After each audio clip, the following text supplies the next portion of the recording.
sports. We are Blackmore. We are Minnesota.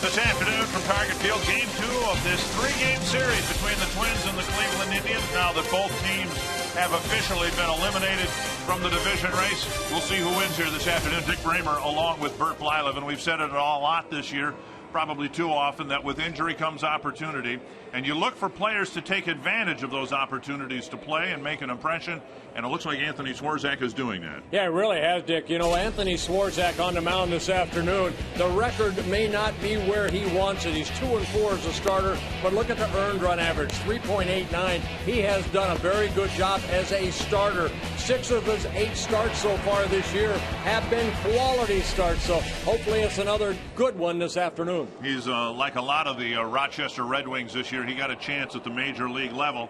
And now even some Double-A players are getting that chance. And Joe Benson taking advantage of his opportunity. What a night for Joe Benson last night. Coming up from Double-A, it's going to take time to adjust to major league at-bats and all that stuff pitching. But in last night's ball game, a double in his first at-bat, then a base hit, and then another double for Benson.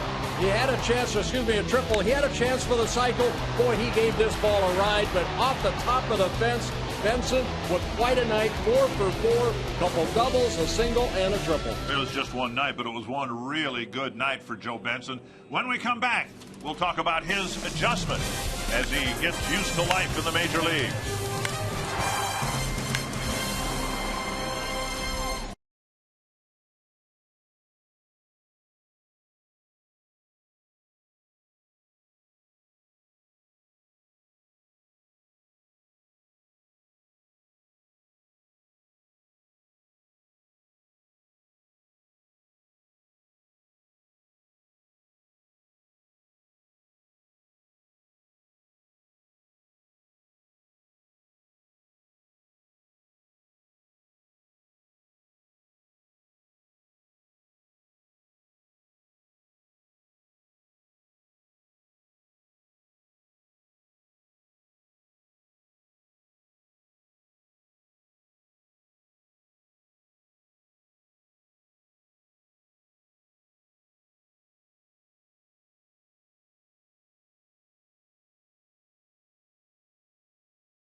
Concepts of Minnesota.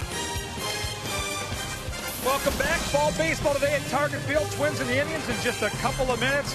The Twins today, 8 of the 9 starters were somewhere else when the baseball season began. Some of these young players are finding their way. Joe Benson, as we mentioned earlier, 4 big hits last night. We caught up with him after the game about adjusting to life in the big leagues. When I first came up here, everything was 100 miles per hour.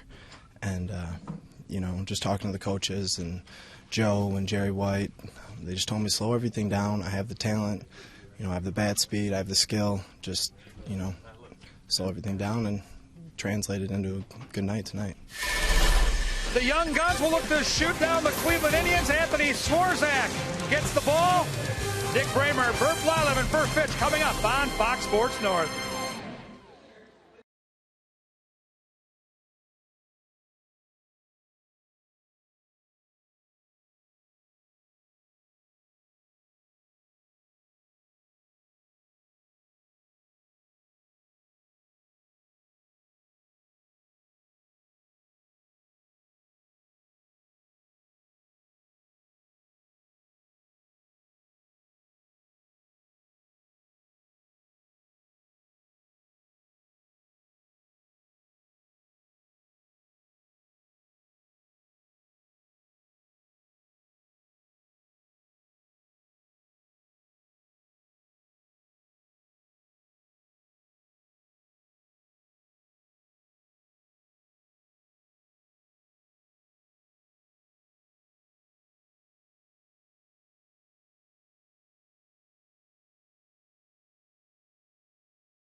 Joe Benson coming off his first 4-hit game, looking for a few more here tonight, maybe drive in a run, maybe hit a home run. Most importantly of course, the Twins need to win a ball game. They have won just 2 games so far in the month of September. The Menard batting order for the Cleveland Indians, officially eliminated last night with Detroit clinching the division. Kosuke Fukudome leading off. Jason Kipnis, Asdrubal Cabrera, Carlos Santana, Travis Hafner, Matt Laporta, Lonnie Chisenhall, Ezekiel Carrera, and Trevor Crowe. On the mound this afternoon, that'll be Anthony Swarzak making his 9th start, his 25th appearance overall for the Twins this year. 6 of his 8 starts have been quality starts, and as a starter, 2 and 4 with a very good ERA under 4, 3.81, making his 4th career start against the Indians. Now, he has not beaten the Indians yet. He's 0-3 with an ERA at 9. 2 of those starts coming in 2009, and the other one coming earlier this year in a 5-2 loss to the Indians. Northland Ford defense for your Minnesota Twins. Renee Tassoni in left, Ben Revere in center, Joe Benson in right, Luke Hughes, Trevor Plouffe, Brian Dinkelman, Chris Parmalee, with Rene Rivera doing the catching this afternoon. And Ron Gardenhire, Jerry White, the Twins enjoying a little exchange with, I'm looking across the way, Jim Thome, of course. Domi hit the home run last night that turned out to be the deciding run of a 7-6 game. Don't like losing ball games, but the Twins scored some runs. Well, one thing that Gardy mentioned, you don't give up. I know it's September. I know the Twins are in last place. They're 28 games out, but you play the game, and that's what Gardy wants to see here until that final out of the final game of the season. You look around the field right now, Dick, behind Swarzak, who spent some time in Rochester. There's not everybody there. Everybody behind him was either in AA or AAA this year. So it's a very young ball club, and when we mention that word, opportunity, with guys on a disabled list, guys hurt, comes opportunity. And Kosuke Fukudome will lead things off for the Indians. First pitch fouled away. The only regular player, to use that term, the only player from the original 25-man roster who's in the batting order today is the designated hitter Michael Kadire. So yeah, you're right. The outfield, the infield, the catcher. Down and in, 1-1. Well, to me, Swarzak's been kind of like a bulldog on the mound. Good sinking fastball. He'll come right at you, straight over the top. Curveball, slider, changeup. In his 8th season in the Twins organization, signed by the Twins back in 2004 out of Fort Lauderdale, Florida. Missing the inside corner, 2-1. Fukudome acquired by the Indians from the Cubs. And the Indians, like the Twins, have been ravaged by injuries this year to key players. Fukudome getting a chance to play in right field with Shin-Soo Choo now done for the year. If Choo had been able to play, Fukudome was going to get some time in left field, but now he'll play out the balance of the season in right field. Here's a fly to right field. Going back is Benson, and he makes the catch under the overhang. We saw Fukudome in the 9th inning last night catch a ball under the overhang. Yeah, that was a great catch by Fukudome right there. He got underneath that ball a little bit. Fukudome did, and Benson went to the warning track to make the first catch for the first out. Jason Kipnis, the second baseman, will hit next. We should, before we get too far along today, congratulate the Detroit Tigers for clinching the American League Central last night on the West Coast. Yeah, Doug Fister pitched another great ball game. The Tigers won 3-1 over the Oakland A's. And I think more and more, particularly with how the Tigers have played in September, more and more people are considering them a serious threat to make a little playoff run, maybe get back to the World Series. Their starting pitching now looks better than just about any other contending team, in large part because of Fister. Well, they made some good trades. Delman Young, believe it or not, they are 24-7 since Delman Young joined the Tigers. Could that be the reason? Well, I think it's just a group, gentlemen that are playing very good baseball right now. Biggest question is, can they take that over the next 2 weeks into postseason? 1-2 to Jason Kipnis.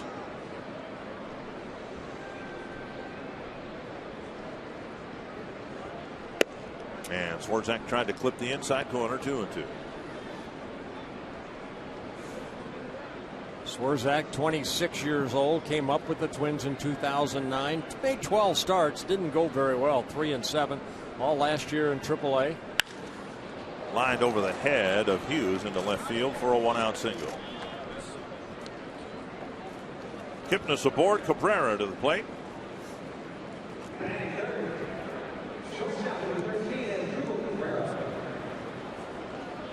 Cabrera has been slumping a little bit in September, wearing down, they say, after an inspiring, outstanding first half. Yeah, really struggling as of late. 0 for his last 20. That average taking a hit. Still 22 home runs. He's driven in 82 runs. Breaking ball down and in. Cabrera, switch hitter, hitting .258 as a left-handed hitter. 17 of his 22 home runs have come from the left side of the plate. Swarzak's allowed 8 home runs in his 25 appearances. Pulled foul behind Sandy Alomar Jr. I think we mentioned Cabrera last night, Dick, that sometimes with the injuries come, you got to pitch this guy a little bit differently now that he's kind of the main guy in that lineup. because Hafner spent some time on a disabled list. Chu, Sizemore. 1-2.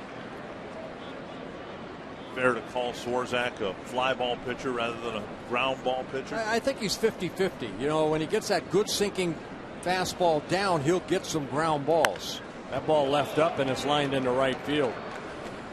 Benson considered a very strong thrower, and the Indians have a lot of former minor leaguers playing. They're well aware of Benson's reputation.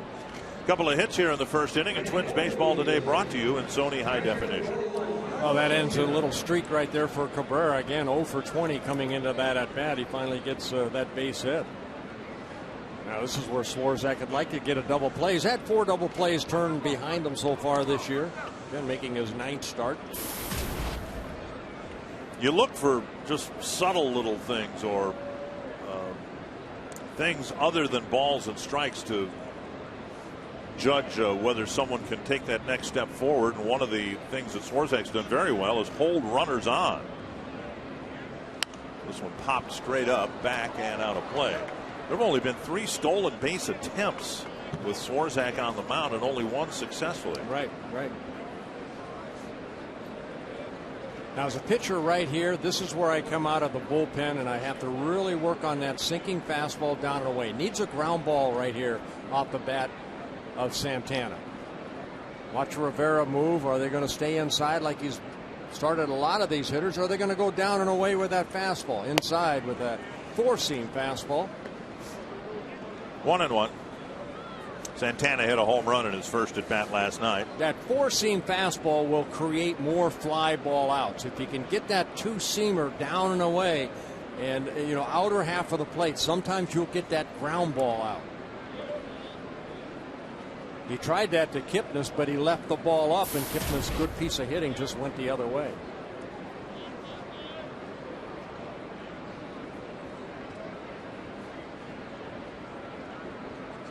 And Rivera's going to go out. Swarzak and Rivera not on the same page right now. Swarzak's going to say what he'd like to do right here. I always say everything keys off that fastball. You have to have that 2-seam fastball on the outer half of the plate to left-handers, and you need that 4-seamer on the outer half to right-handers.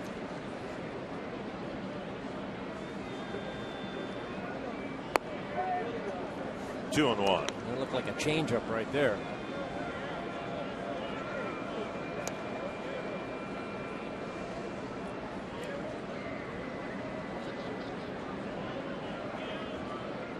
You wait 4 or 5 days for this start. That first couple innings so important for a starting pitcher. Stay away from the crooked numbers. There's a good pitch. Dribbled up the line.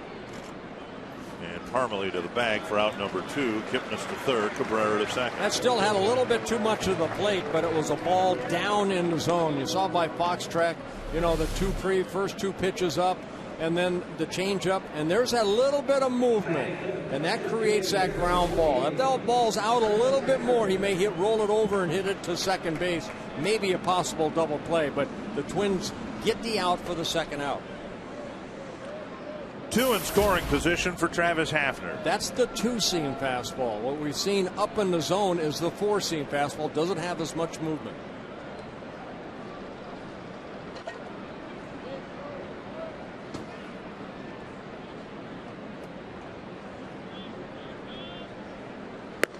Inside around the hands. Ball 1.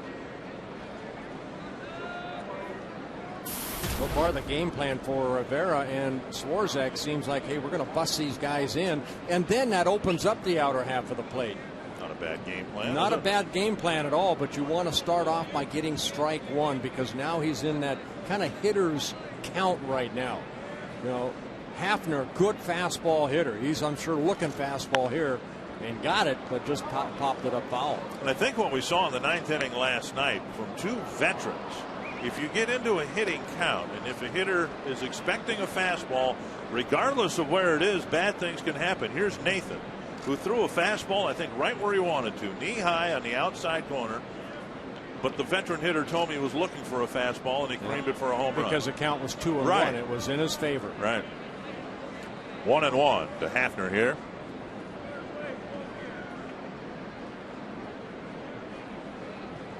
And now inside 2-1. Let's see, to me, if I'm the pitching coach, I tell Swarzak to work out of the windup right here. There's 2 outs, a couple of runners on. Swarzak, for some reason, must feel more comfortable in the stretch than he does the windup. I like the windup in this situation right here. Early in the ball game, the runner at third isn't going anywhere with Hafner up. I just felt more comfortable in the windup because Swarzak is a starter. You're going to feel more comfortable in that windup. Pulled foul. All right. Wouldn't the runners get a little bit larger lead from a windup? The guy at second base. I think you see where Trevor Plouffe is playing Hafner on the grass. I mean, he's going to score on a base hit no matter where. I'm going to go to my comfort zone. And right now, Swarzak's saying that his comfort zone right now is in the stretch. Every pitcher's different. For me, I like the windup. I wanted to get to the windup as much as possible. That's why I gave up so many home runs. I could always get back into the windup. Bases were empty. 2-2. And a drive to right. It'll score 1. Benson comes up with a throw, and they're going to send the runner. And the throw off target, and 2 runs will score. A strong throw, but Rivera fielded it well up the third baseline and back. And so Hafner goes to second on the throw, and it's 2-0 Cleveland. Well, there's that pitch count right there. 2-1 pitch. Hafner looking fastball. He got it. He lined it into right field. Swarzak fell behind an account. Look at the fastball, pretty much right there. Now Benson comes up, shows off that strong arm, but it's toward the third baseline. Rivera wanted to play it on that one good hop, and he got almost too far behind in foul territory to make an attempt of a tag at home. So 3 singles, a couple of runs for Cleveland so far, and here's Matt Laporta.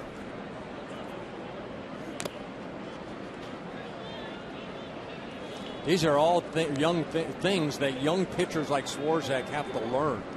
You know, to a guy like Hafner right there, you saw him shake his head right there. He's upset at that pitch. You cannot make mistakes like that.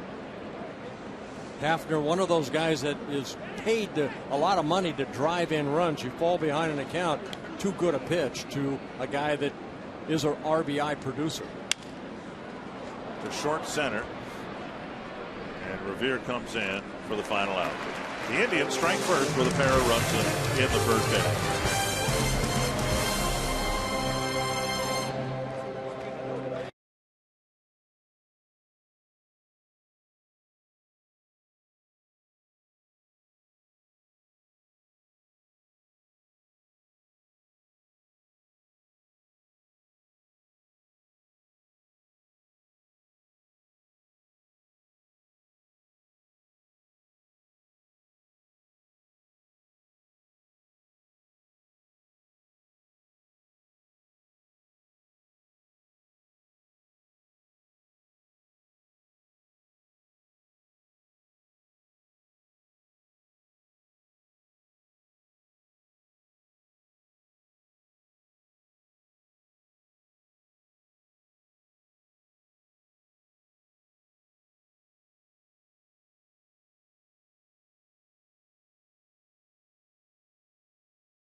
Park here at Target Field, and yes, we, like you, support our troops.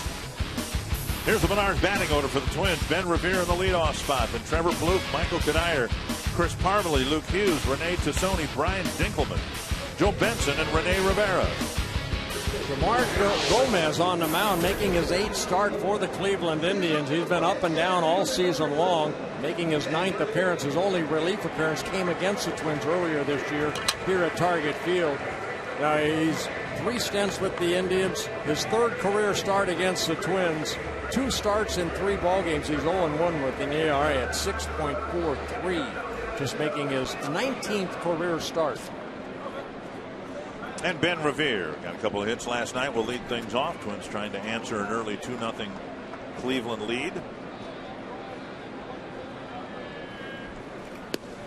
Outside, ball 1. Revere, Plouffe, and Kadire. Yeah, Gomez just 23 years old. What he does have, he has a fastball, a 2-seamer, and a 4-seamer. There's a little bit of a 2-seamer right there. Not overpowering, hard slider, very good changeup. Gomez from Venezuela, signed by the Indians in 2005 as a free agent. A little pop-up left field. And it's the center fielder, Carrera, with the catch. Revere retired 1-1. Going with 4 defense for the Twins. Trevor Crowe, Ezekiel Carrera, Kosuke Fukudome, Chisenhall Cabrera on the left side of the infield. Kipnis Laporte to the right side. Carlos Santana behind the plate. So 1 gone. Here's Trevor Plouffe.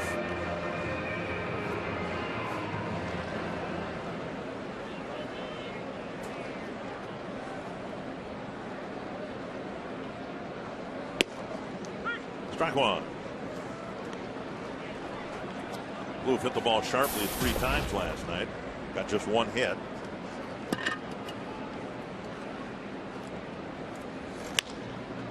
Fly ball to center. And Carrera goes back. Out number 2. Gomez on the year, 3 wins, 2 losses. Very good, 3.95 earned run average. Now he's allowed 52 hits in 41 innings. Only 9 walks, 1 intentional with 20 strikeouts. He's done a good job of keeping the ball in the ballpark. Only 4 home runs allowed. Here's Michael Kadire.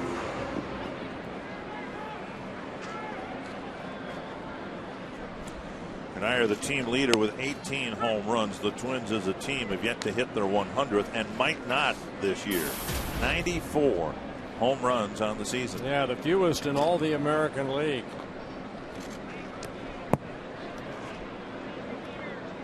You know, we're getting toward the end of the 2nd season here, and it was fun to speculate at the beginning whether there would be more home runs hit here than last year.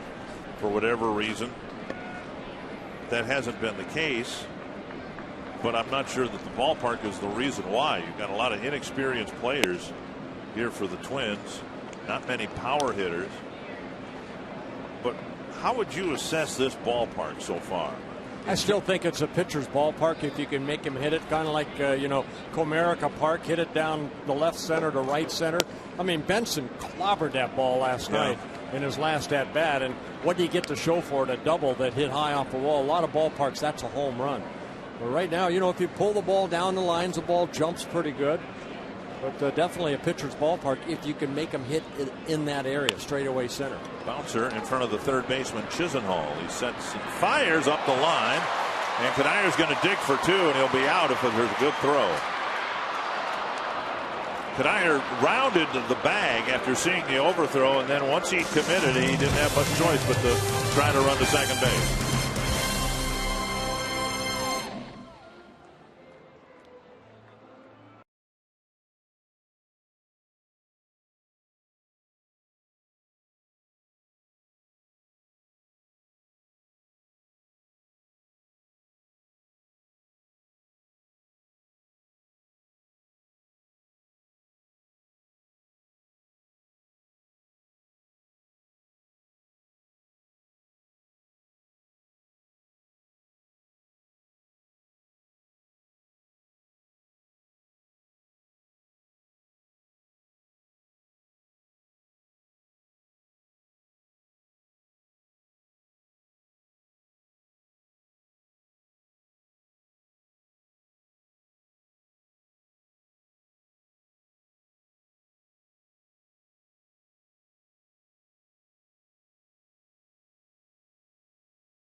early this morning. Terry Steinbach, former Major League great, out meeting and greeting the fans to kick off the Blackwood Blizzard Tour. Of course, a fight against ALS that features a snowmobile ride that Ron Gardenhire and many of the Twins coaches participate in. Next Thursday here at the ballpark, Blackwoods Blizzard Tour Day. Here are the dates for the event. It's a wonderful cause, 3-day snowmobile run out there with Gardy, Steinbach, and a cast of thousands. Ken Herbeck always joins year in and year out to fight ALS, guys. What a great cause.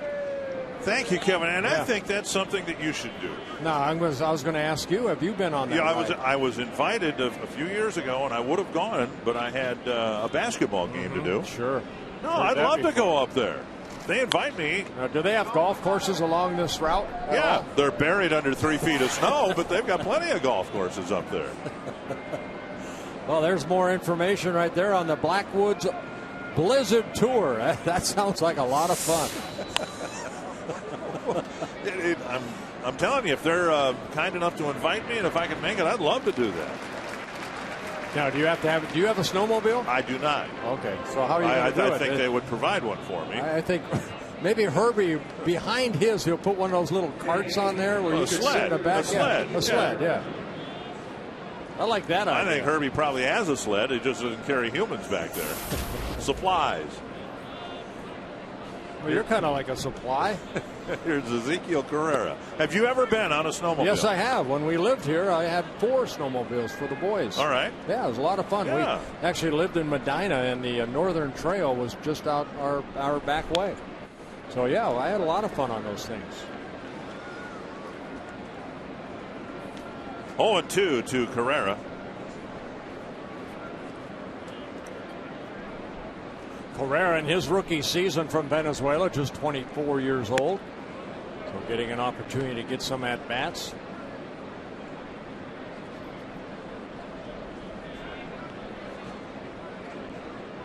Carrera up and down 3 times. Started the season in AAA, got called up.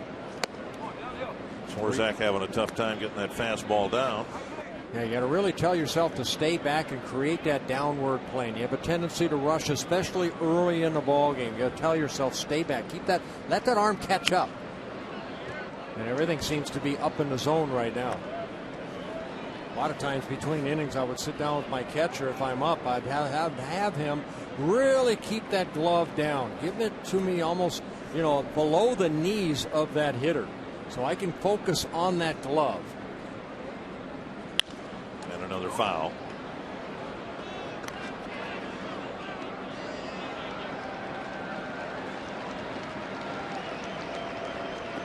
See by the Fox track, all the pitches are thigh, high, and up.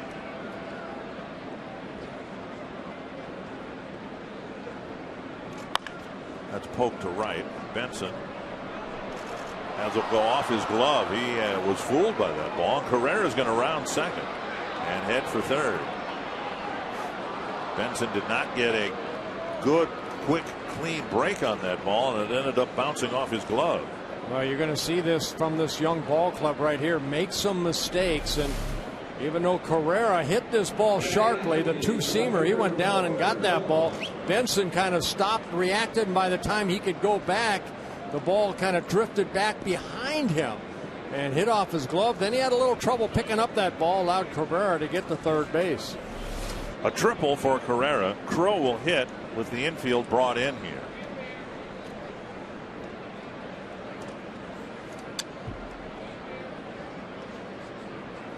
Carrera with his second triple of the year.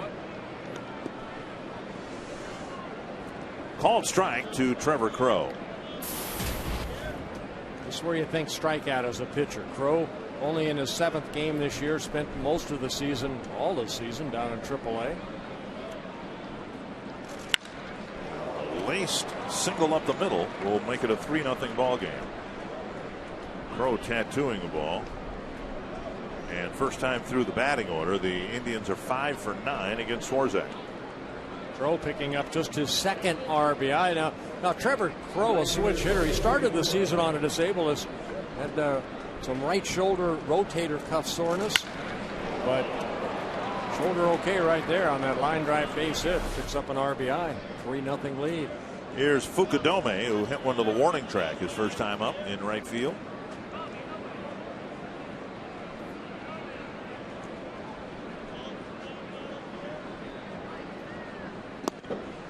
Down and in, ball one.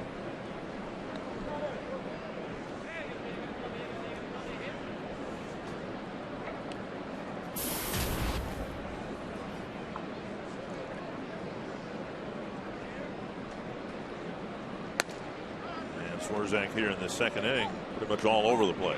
Yeah, Trevor Plouffe's going to go out there to try to settle him down a little bit.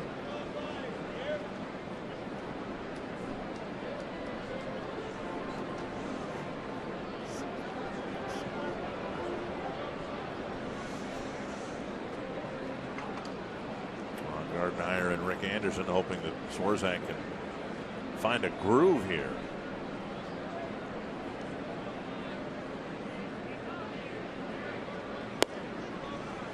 Three and 0. Tried the changeup right there. Swarzak, his last two starts, pretty good.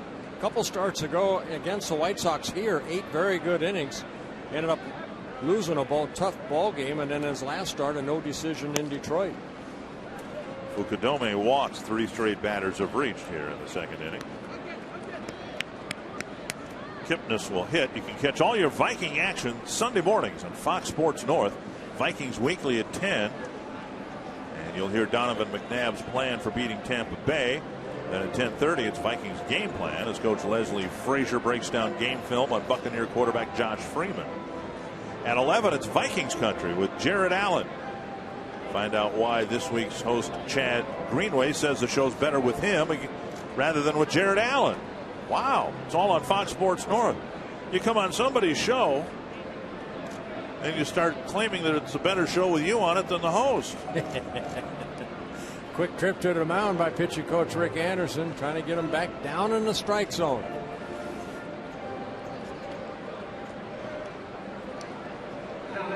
It's already 3-0. Twins fell behind 5-0 last night and put together a nice comeback, but it was a comeback that came up short. So Swarzak doesn't want to fall too far behind here. Kipnis slashed a single to left, scored a run last inning.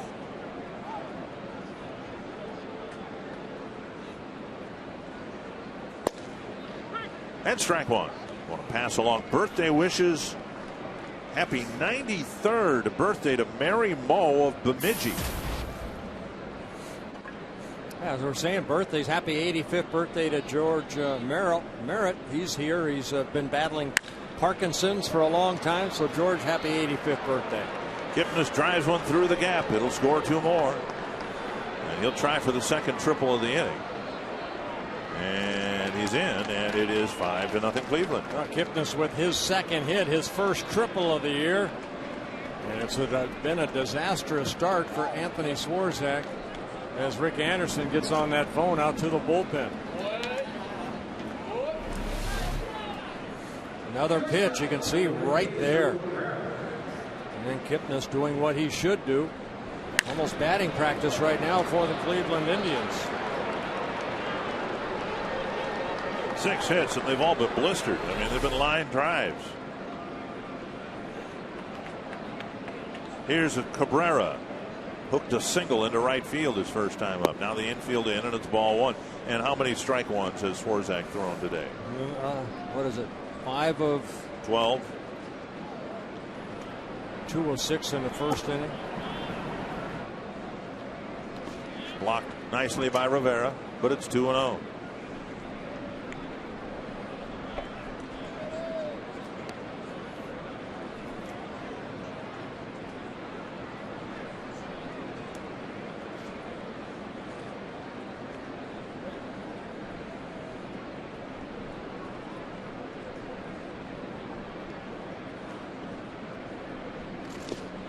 Breaking pitch in the dirt, and it's 3-0. Well, he does not trust his fastball at all. I've seen 3 times already when he's fallen behind 2-0. It's a changeup twice, and there's the curveball on a 2-0 pitch.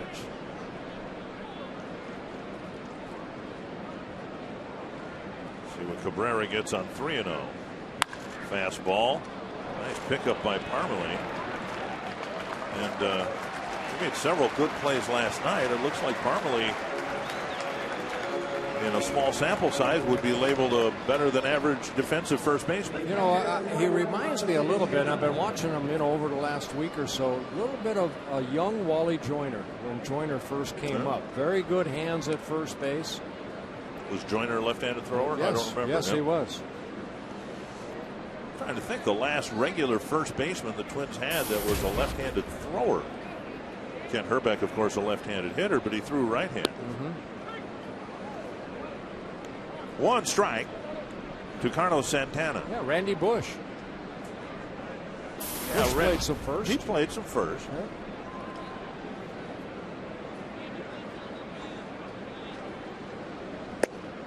Yeah. Inside 1-1. Stahoviak, was he not a left-handed thrower? I believe he was. Things I remember about Scott Stahoviak, I don't remember what arm he threw with. Minkiewicz was a righty. 2-1.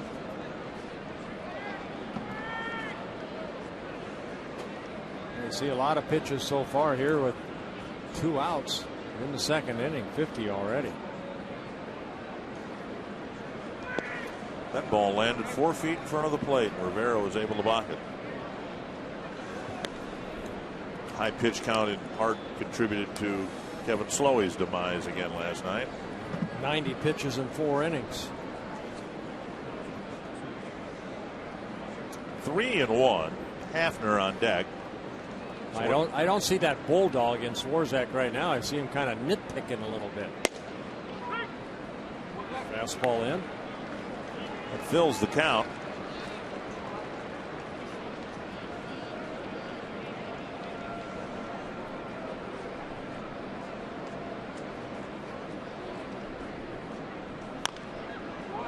And Santana chops it foul.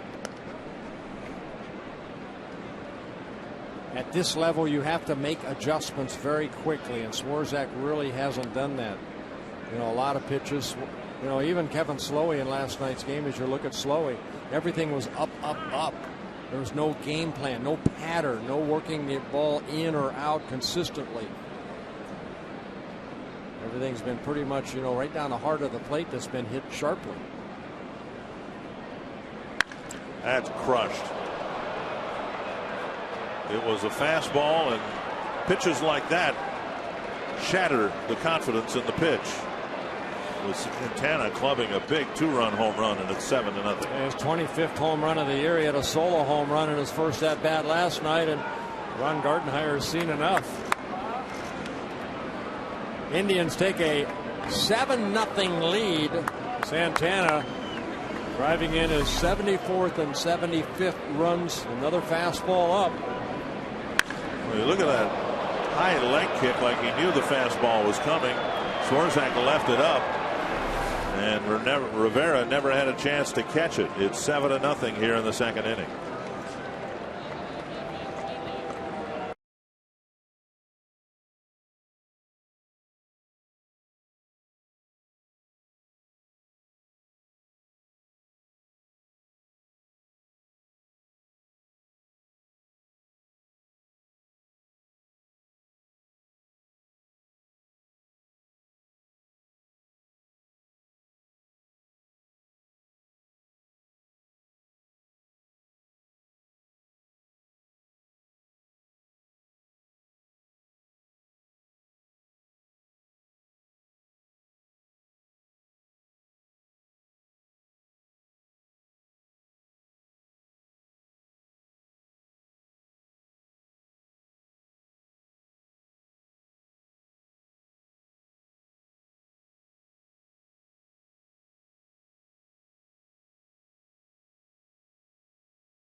A great job of kind of breaking it down. I will tell you, from a hitter's standpoint, when you see that many pitches, he was unable to command the fastball at all. And you talked about all the balls in the middle of the plate, but more than that, he's just threw so many pitches that the hitters get a chance to take a look at. When you see that many pitches as a hitter, you get more and more confident just sitting on a fastball in the middle of the plate. And as we've talked about before, when big league hitters sit on fastball and they get one in the middle of the plate, they can handle it. Thanks, Roy. Travis Hafner hitting. He's the 8th man to bat here in the 2nd inning, and he'll face Lester Olivares. Yeah, that graphic right there said 7 runs, only 2 earned. All 7 runs are earned off of Swarzak. Lester Olivares coming into the ballgame, get a chance to stretch that arm out a little bit. The youngster, just 23 years old, coming over from Detroit in the Delman Young trade.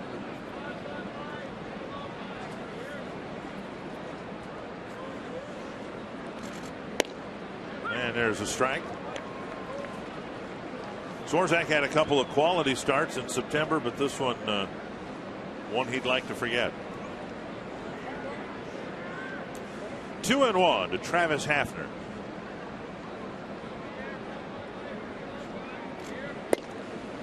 And now 3-1. You know, nobody likes to get hit around like Swarzak did right there, but you'll learn from it. It's sad to say, it's a learning experience. He may have had great stuff out in that bullpen. You know, he may have been hitting his spots, but then when you cross that line, it's a whole new ball game again. Foul. I just didn't see him adjust at all, try to adjust, but you know, he threw only 54 pitches in the inning and 2/3. Well, you're up here and you noticed a 2-0, 2-1, 3-1, and he's throwing off speed pitches, you know, betraying his lack of confidence in the fastball. Well, if you can notice it up here, the hitters are going to notice it down there in the on deck circle. And now Hafner is the first man to face Olivares, and he draws a walk. Olivares making his 8th appearance as a Minnesota Twin, his 17th overall. That's his 7th walk for the Twins in 10 innings pitched. 9th man to bat is Matt Laporta. He hit a fly ball to center to end the 1st inning. Indians got a couple in the 1st, and so far 5 in the 2nd. And Olivares having a hard time finding the strike zone. Yeah, we need Laporta to make an out right here. I've got to mess up my scorebook. A lot of things this time of the year are just more important, you know. I don't want to have to turn my 3 into a 2 and a 4 into a 3 and so on. So get an out right here. No more than 9 batters in an inning. Breaking pitch for a strike, 1-1. Well, he's got a major league fastball. He just needs to get control of that fastball. Rivera sitting down and away. Good pitch right there. The slider is more like a cutter to me. He's got to find a way to get a little bigger break on that slider. 1-2. And then mix in an off-speed pitch, a changeup. You know, Bert, the other thing I've noticed about Olivares is that his fastball is a little inconsistent. I've seen 87 to 95 in the 8 appearances that I've seen him. 2-2, yeah. And Roy, I 91 on this last one. I think that's the hardest one he's thrown so far in his outing today. That's the hardest one today. I've seen him at 94 and 95, but not consistently. That at 90, and he gets a foul ball. A lot of that, Roy, to me, comes off of the amount of pressure you put off that pitching rubber, your back leg, how much force you drive toward home plate. And if you stand straight up, sometimes you're not able to utilize that lower part of your body. There's a slider missing, and Laporta holding up. You see that a lot, Bird, don't you, with young guys where they don't have real consistent mechanics. They're kind of tall sometimes and bent over other times, and they don't realize how much that affects their ability to be consistent. Full count. Hafner will take off from first. And the pitch lifted foul and out of play. And again, 90 miles per hour, not mid-90s at all. But see, if right now I want Olivares to learn that fastball down and away to right-handers and left-handers, and this is the best time to do it right now. It's a 7-0 ball game. Rivera's got to sit down and away and keep hitting my spot over and over and over. Hit that spot down and away like that. It's into the corner and a fair ball. Hafner was off with the pitch, and he'll be waved around third, and he'll make it an 8-0 ball game. Yeah, the only difference right there was that ball was up and allowed Laporta to just take it the other way. That ball down a little bit, it might be foul. So another extra base hit here in the second inning for Laporta. That's his 20th double of the year. You got to change your scorecard now. Yeah, I know I do. Unless Laporta gets picked off second. See a ball slicing, and it just stays fair. And Laporta picking up an RBI, his 47th of the year. Hey, what do I know? But it just looks to me like Olivares isn't loose.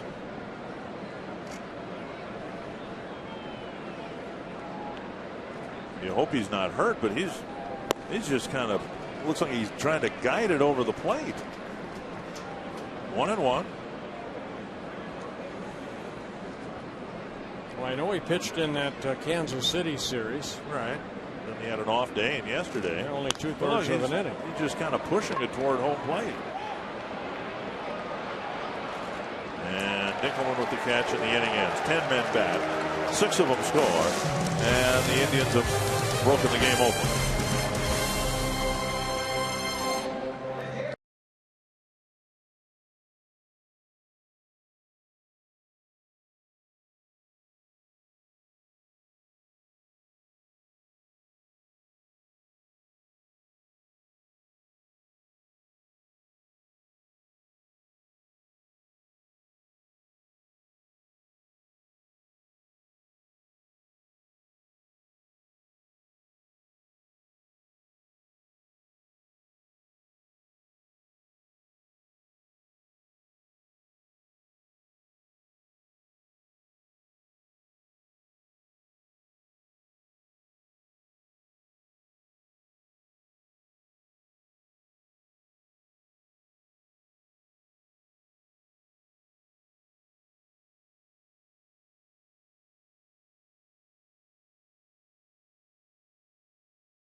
Minnesota. Visit exploreminnesota.com to plan your next Minnesota vacation today. Some of the nightlife scenes in downtown Minneapolis. Get down on boogie. The attractions, events, and excitement of a major metropolitan city are within easy walking distance from Target Field. Look for Robbie Inspikowski. Is he in there? Probably. Well, now staked to an 8-0 lead, Genmar Gomez will face the middle of the Twins lineup. Chris Parmelee, Luke Hughes, and Renee Tassoni.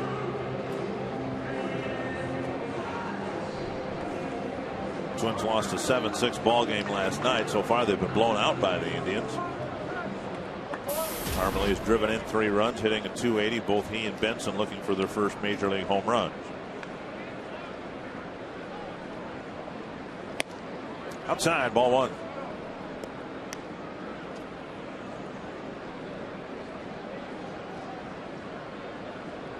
Talk about being force-fed.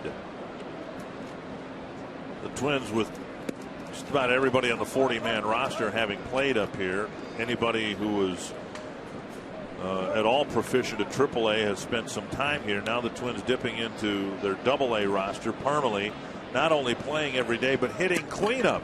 You imagine what Parmelee and Benson, the phone calls that they made when they found out they were getting called up, and they probably thought, you know, if I get to play a little bit, that would be awesome. You know, they're in the lineup every day, right from the get-go. So with all the injuries, these guys getting the opportunity to get some at-bats. Both of them in their 10th game already. And Parmelee with a walk leading off the 3rd inning. The Twins announced yesterday that Joe Mauer's done for the season. Then after the game, they said that Tsuyoshi Nishioka's first season with the Twins is come to a close. The right oblique strain never really got better, and so he will be shut down. Yeah, it's been a disappointing year for Nishioka and his first experience of Major League Baseball here in the United States. And he is today's subject of our Sanford Health injury report. I can't wait. Good thing we got that thing sponsored this year, because we've had a fresh one every day, it seems like. And Jason Kubel's season might be done. His sore foot just seems to be getting worse rather than better. And now Gomez, having walked the leadoff man with an 8-run lead, falls behind Hughes 2-0. If that phone rings down in the bullpen, there's a lot of relievers saying I can get up in 10 pitches right here, 8-0 lead. But Gomez right there, Santana going out and saying, hey, let's go. We put 8 runs on the board. Throw the ball over the plate. Trust your stuff. You saw Justin Morneau on the Twins bench. He's not feeling well. Danny Valencia's got the stomach flu.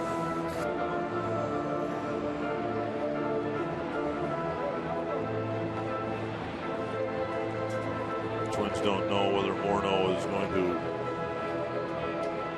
be a designated hitter this year or not.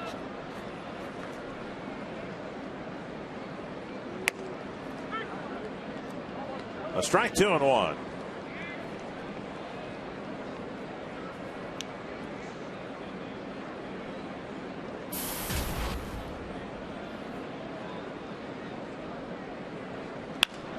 Toward the hole, cut off by Chisenhall.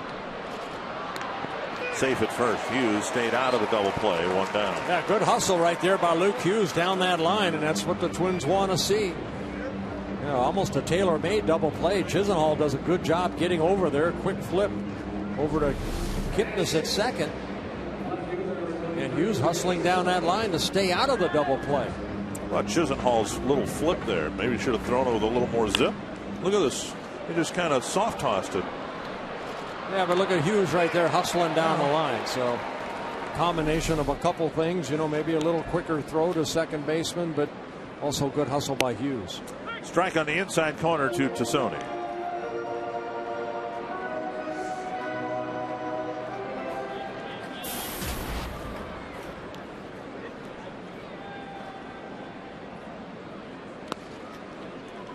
One and one.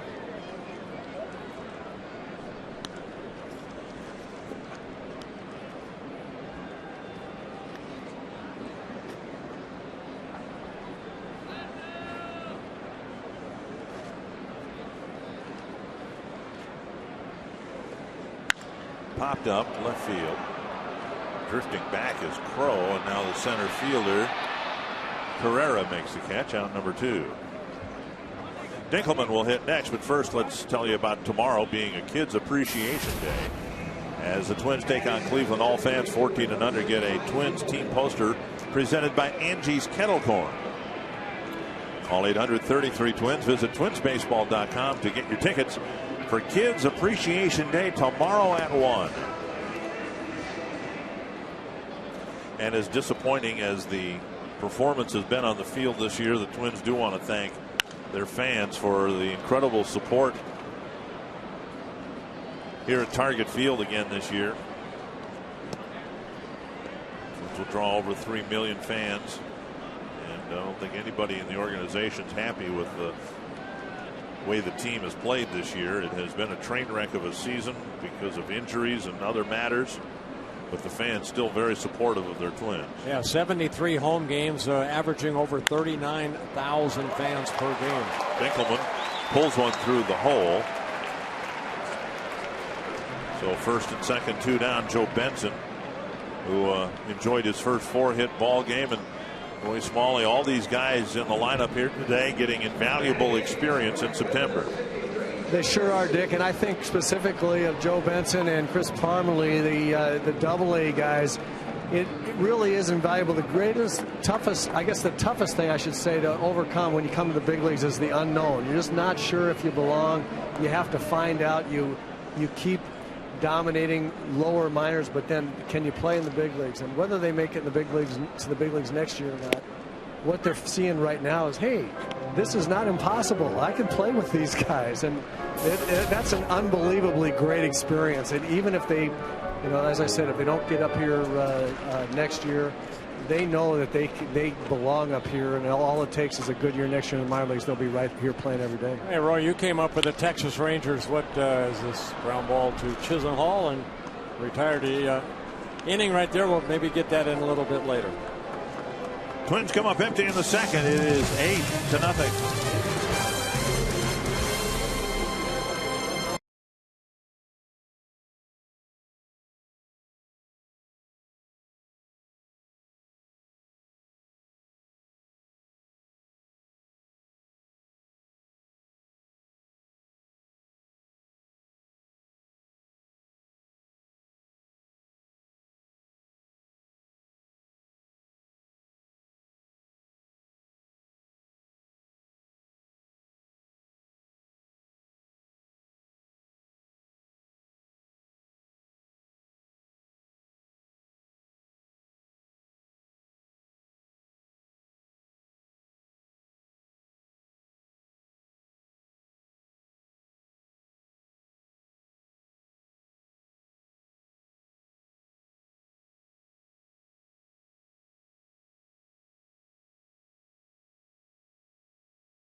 The Twins honored their longtime radio announcer John Gordon, and an on-field ceremony including many of the Twins radio affiliates, and a nice tribute to a nice man.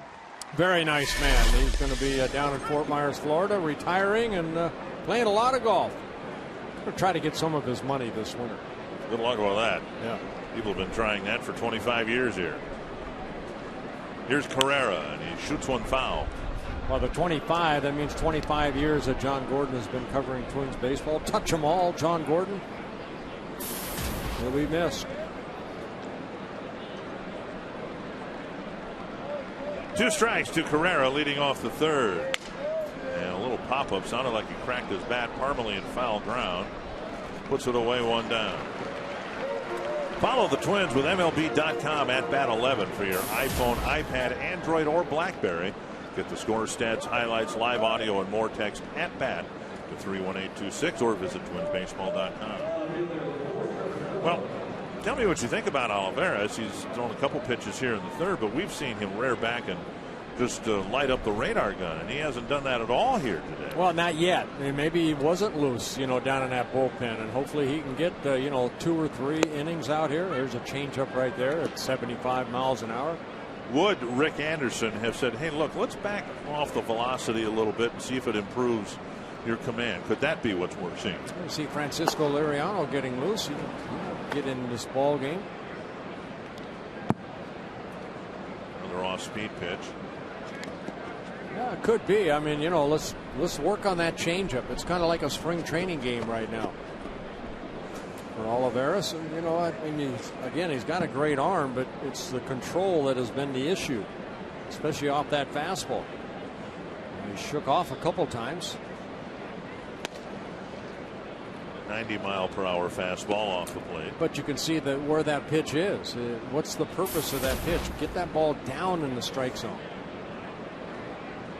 Bert, I really think you're right. I think it's a little bit mechanics. I'd be looking forward to this young man spending a lot of time with Rick Anderson on just pitching mechanics. Andy's so good with that, and he hadn't spent any time at all, I don't believe, with Olivares. But I think that Andy can get him a lot more consistent with the lower leg positioning and drive like you're talking about, because I like this young man's arm. I really do. He's got a great arm, but he has a tendency to stand straight up and not really push off that pitching rubber yet. I just think he can create a little more force off of that rubber, which would increase that arm, which would increase the velocity on that baseball. You're right. I mean, if you watch him in this next pitch, his front foot strides out. He stays on top of the plane, as you call it, okay, but there's really no drive. He kind of puts his left foot out there in front of him, and then it's all arm speed, just out and then hard. Try to go hard at the plate. 77-mile-per-hour changeup. I know it's easier said than done, but anytime I see a pitcher from the center field camera and I can still see the number after he releases that ball, that means he's just not bending that back and allowing that arm to get closer toward home plate.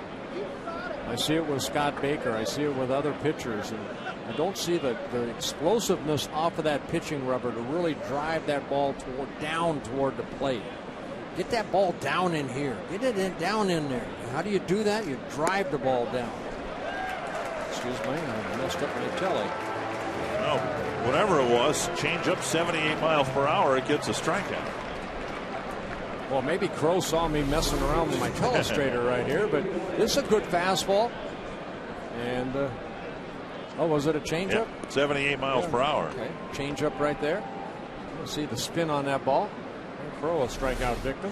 When he pitched against the Royals in Kansas City, Tom Kelly said his impression was he was a one-inning pitcher. Well, that's not good enough. No. You need to be able to pitch a couple innings, and a guy with the arm strength that Olivares has. Fastball at the knees, 90. A better fastball, better location right there, better get on top of that ball type pitch right there. I think you mentioned before, you look at his numbers in Detroit's system, he didn't really pitch a lot. Right. And it wasn't that he was hurt. You just, maybe the one inning like TK said. But, if he wants to get at the major league level right now, he's in that role where he's got to be able to go 3 or 4 innings. And now 94. The last 3 fastballs have had some real life through the zone. There's 91, 92, and then there's 91, 92. The ball's got life through the zone here. The last 3 pitches, they're change up there, but last 3 fastballs all of a sudden totally different. Hey, maybe what we're watching is him trying to pitch instead of just throw.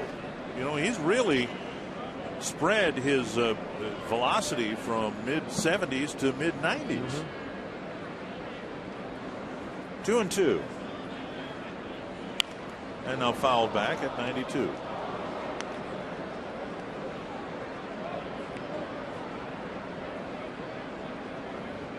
Well, God will give you a good arm. You work on it, but now the work part becomes for him, especially the control of the fastball.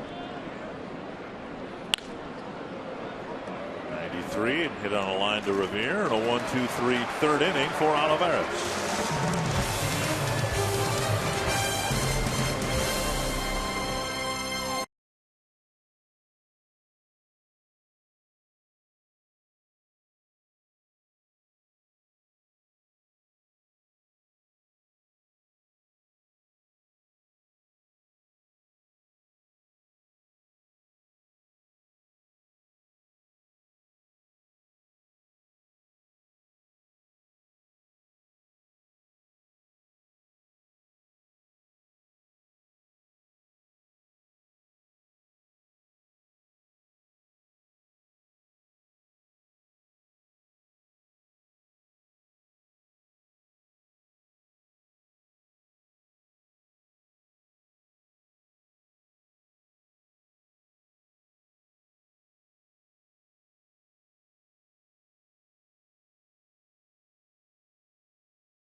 about, I'm sure, some positive things about the fastball. You saw him do his hand right there.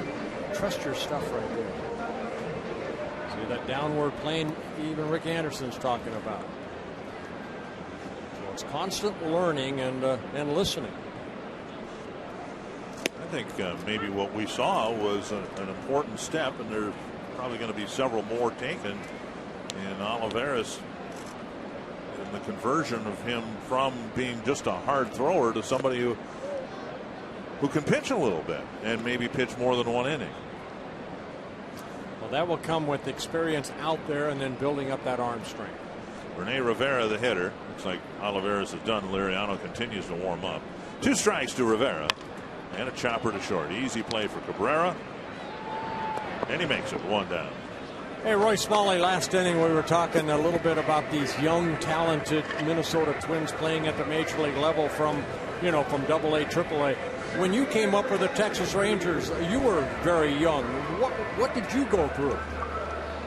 You know, Bert, I've always been a believer in kind of conquering each level as you go, so that you have confidence at the next spot. You know, kind of proving yourself, you don't belong here, I need to be the next level. I started in AA my first year, and I played about a month my second year in AAA and got called up to the Rangers.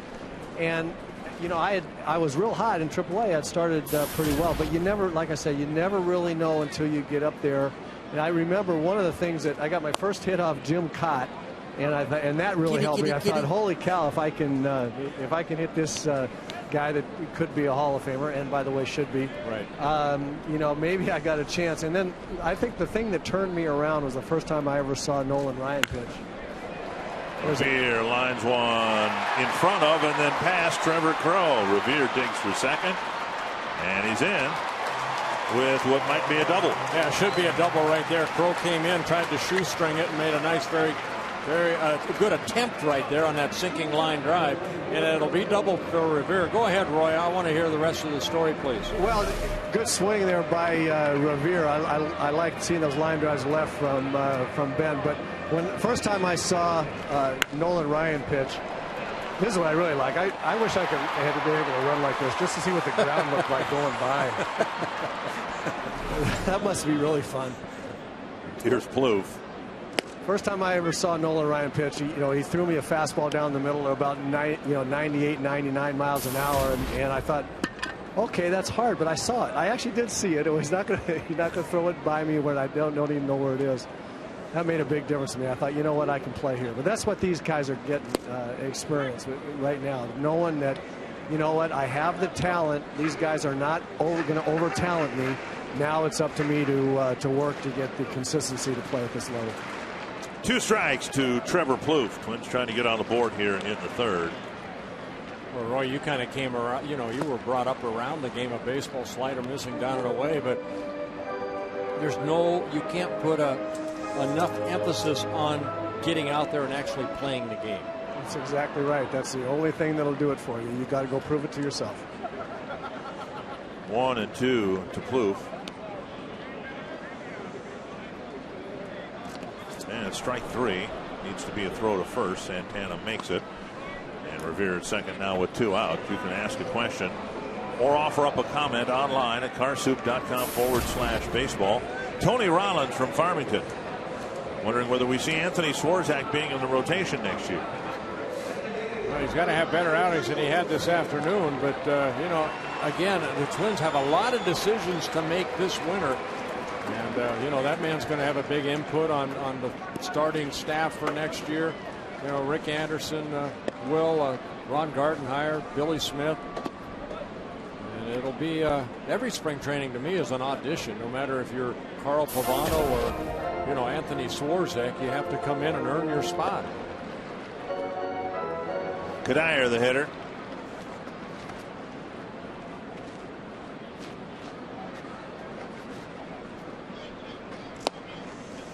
Anthony's a strike.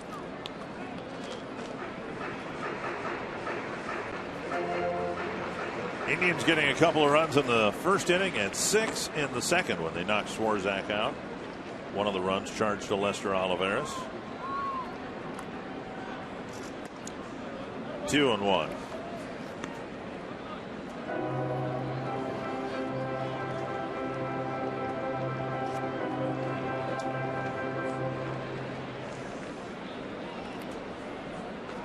One thing I've seen from Gomez is a good sinking fastball into right hands.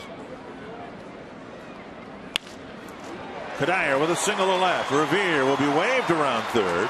Crow flips it into second, and Kadire with a single drives in Revere for the Twins' first run. Kadire picking up his 66th RBI of the year. Got a breaking ball up and hit it sharply into left field. You get back into this ball game by quick, hopefully a couple crooked number innings. Good swing right there by Kadire. And the speedy Ben Revere does not stop as he rounds third and scores the first run for the Twins. And now Parmalee, who drew a walk leading off the second inning. Fastball up and away.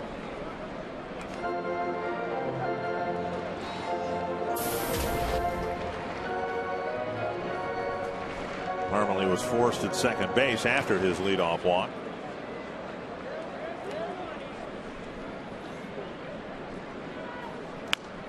Fouled back, 1-1. Well, Roy Smalley was talking about literally the velocity of Nolan Ryan's pitch, but figuratively, Joe Benson last night after the game was talking about, his first couple games, everything was happening 100 miles per hour, and now the game has slowed down, or at least last night it did. You get nervousness out of your system and you play the game. You try to play it, I suppose, the same way you did at Double-A. Well, I think you'll be nervous, hopefully, the next, 15, 20 years for Joe Benson. It's to be able to corral that nervousness into a good quality at bat. 2-2. I think every hitter going into a ball game, it's the nervousness of anticipation. What am I going to do today? How can I help my team win today? And that's the excitement of the game of baseball, no matter what level you're at.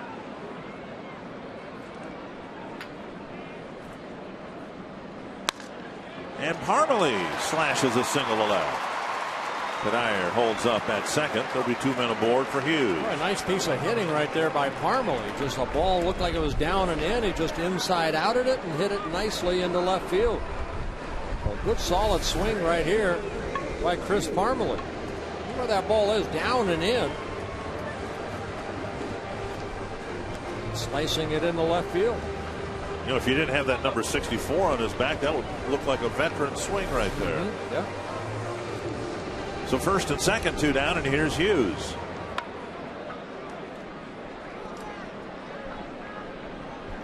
Hughes with 7 home runs on the year. And he sends a chopper to Chisenhall. Forced at second base. The inning ends. The Twins get 3 hits and a run in the third.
pitcher of the day. First it was Anthony Swarzak, then Lester Olivares, and Francisco Liriano comes out of the bullpen here to pitch to the Indians in the fourth. Yeah, Liriano on a disabled list, a little bit of shoulder soreness, making his 25th appearance. You see the record, 9-9, the high ERA at 4.84, and Liriano, Twins would like for him maybe to start one of those games in Cleveland, one of those doubleheader on that Saturday in Cleveland. So Liriano, this is a tune-up for him, and hopefully that shoulder responds the way he wants it to.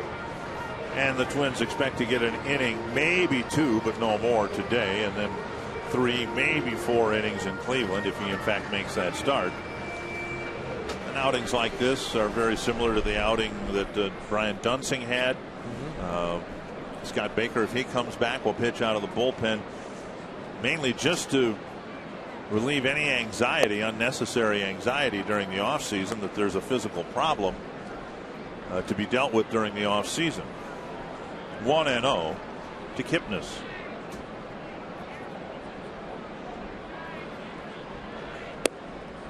And now a strike.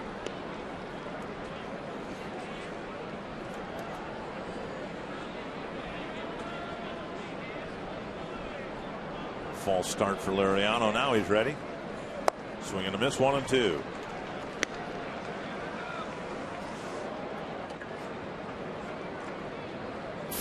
Kipnis with a single and a run scored in the first, a 2-run triple and a run scored in the second.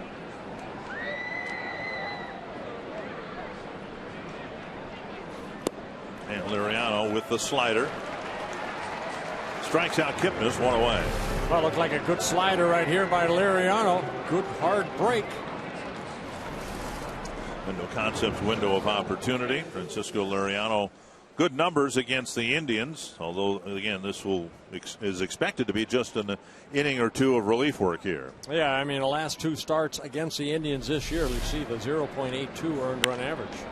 Off his ankle and towards second base. It'll be a base hit. So it looked like it hit the mound first and then caught Liriano on the right ankle, I believe. It'll be an infield hit for Cabrera. Ron Gardenhire is going to go out along with take a look right here, right up the middle. Oh. Yeah, it look like you got the bottom of the shoe almost of Liriano. Or the glove. Might have gotten him on the wrist. At any rate, he's fine. And Carlos Santana comes to the plate. Now as a right-handed batter, he's hit 2 home runs in this series as a left-handed batter.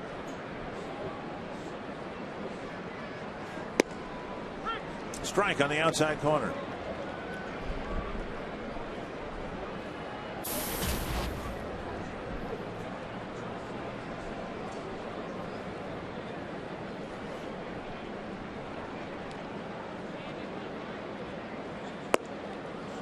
One and one.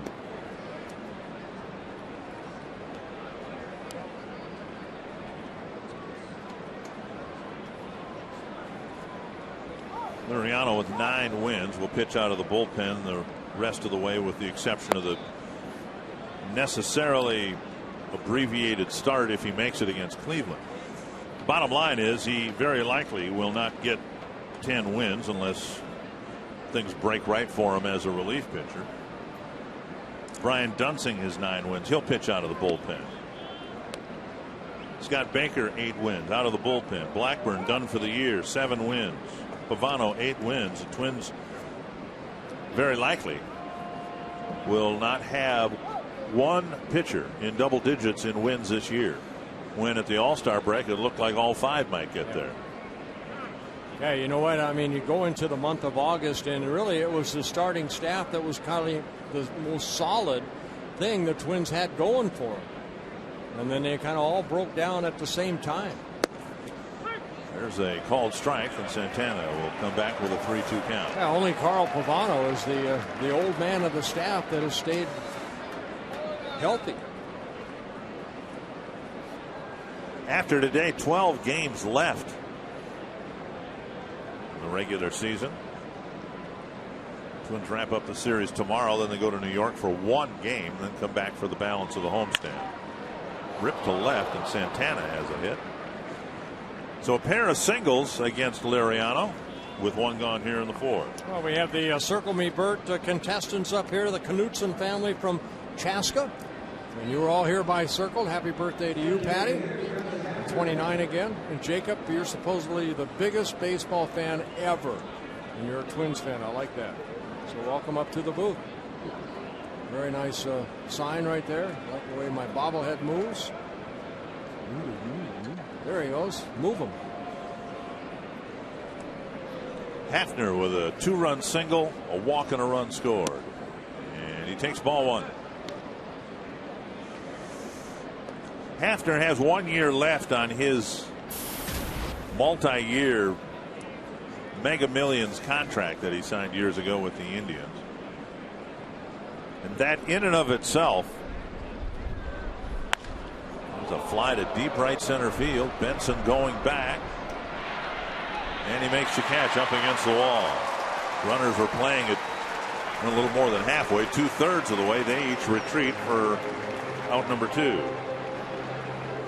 Yeah, Benson kind of talking about, I think, the wall, how long that warning track is right there. And he kind of leaped at the last second because this warning track, again, is a little bit deeper. Watch Benson concentrate on the ball. He thinks he's near the wall and then feels for the wall and able to make the catch.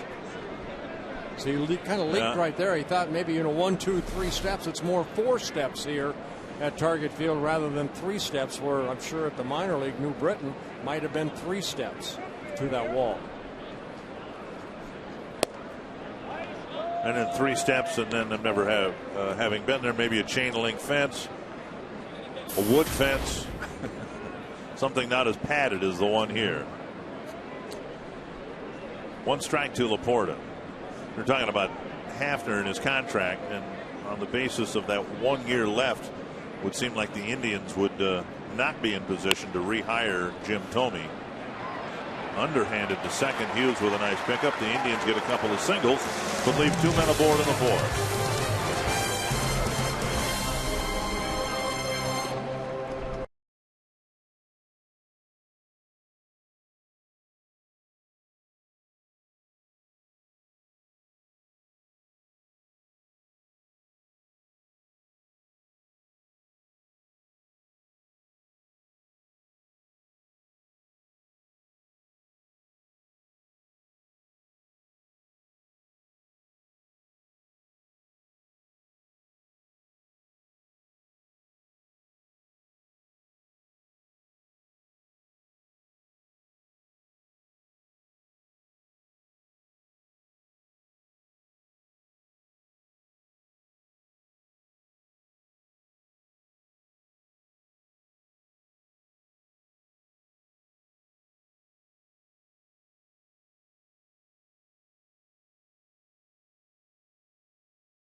The best stories start here. And by AT&T. You can offer your thoughts and vote for the Arby's Value Player of the Game. Text the word value followed by a space and the player's name to short code 234-234. Michael Ganayer with an RBI single for the only Twins run so far. Sky's trying to clear. It's been cloudy most of the last couple of days. You're saying tomorrow might have some morning rain, and believe it or not, as wet as it's been this year, at least in the Twin Cities area, some much needed rain. Tassoni, Dinkelman, and Benson here in the Twins' 4th inning. And they'll all face Genmark Gomez.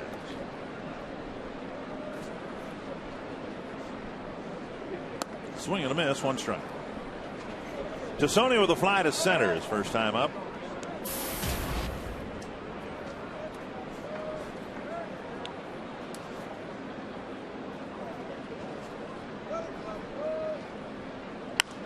Popped up behind third. Chisenhall just on the edge of the grass, makes the catch, 1 away. If you want to become a Twins season ticket holder, the only way to do so is to become a member of the Twins On Deck Circle. On Deck Circle currently 3,000 members strong and growing. You can sign up today to take advantage of exclusive benefits and future season ticket opportunities. Call 833-TWINS. Visit twinsbaseball.com today. Here's Dinkelman, single to right for the first Twins hit. And there's a strike. Gomez doing something that Swarzak had a tough time doing, getting strike 1. 11 of 16 batters being able to get ahead in the count. See the movement of that pitch right there. That's the fastball, the 2-seam fastball.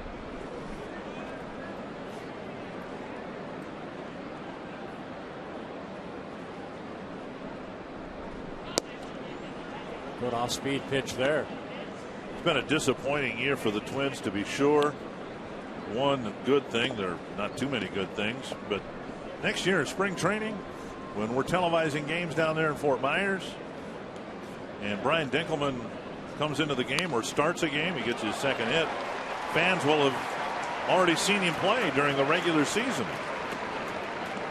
Dinkelman saw a lot of playing time last year in the spring and made some appearances during our telecast. We didn't know much about him, but now we've seen him play up at this level extensively. Yeah, 2 good at bats here. Dinkelman getting an opportunity to get some playing time at second base.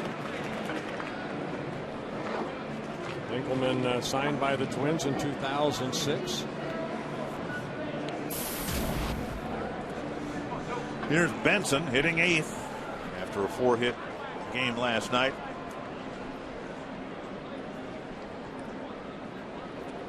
I think one thing that the Twins fans appreciate about Benson, and it came into play last night, or was evident last night.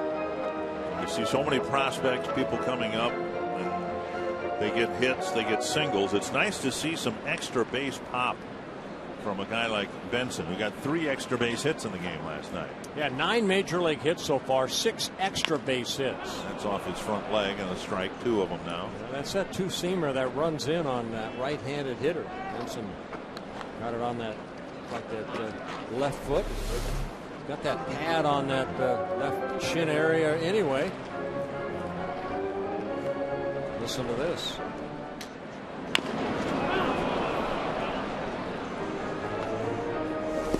That's one area the Twins need to address. Across the board, they were out doubled, out tripled, and out homered extensively this year.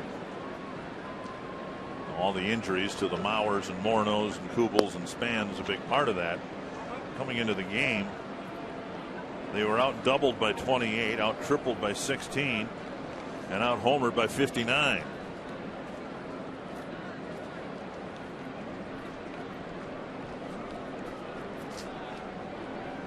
One and 2 to Benson. Santana slides to his right to make the block and catch. Guys, what I really like about what I've seen with Joe Benson's hitting mechanics so far this year, he doesn't take much stride. His head stays real still, and he doesn't get over his front leg. He just kind of picks his front foot up and puts it back down. But he's able to generate an awful lot of power with his core doing that. You know, that most guys have to generate some weight shift, but he generates it all with some real strong core drive into his front side. It's really, it's pretty fun to watch. And when he's not in a hurry. Dinkelman dives into second after a pitch was blocked in the dirt by Santana.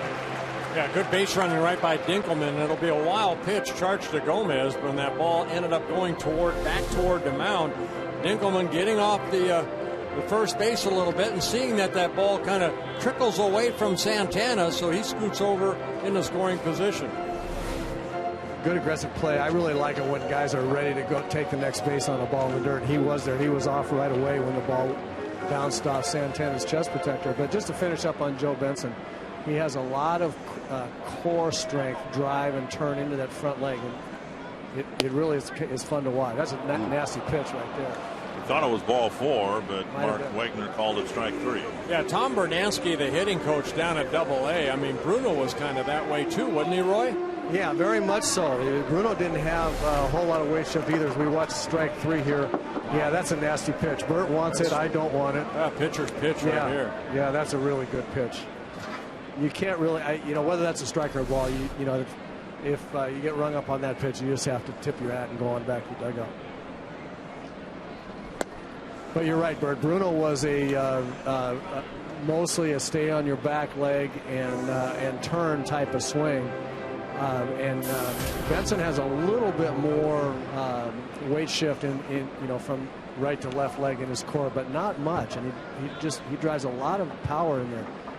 Swing very much like Paulie Molitor's in that way. No, head doesn't move, not a lot of forward weight shift, but able to generate a lot of bat speed.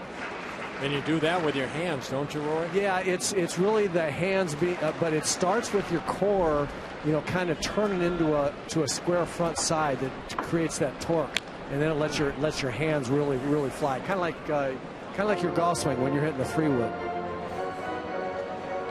I mean, I'm talking about your golf swing, but yeah, I don't have a 3-wood. You don't create a lot of torque. I don't need a 3-wood. Driver wedge, pitching wedge, sand wedge. On par 5s. Really? You're that good? Oh, you yeah. really had a lot. I'm awesome. That must have been one heck of a golf break you took when I was in Kansas City. Well, built up my confidence. That's the one thing for sure. 1-2 to Rivera.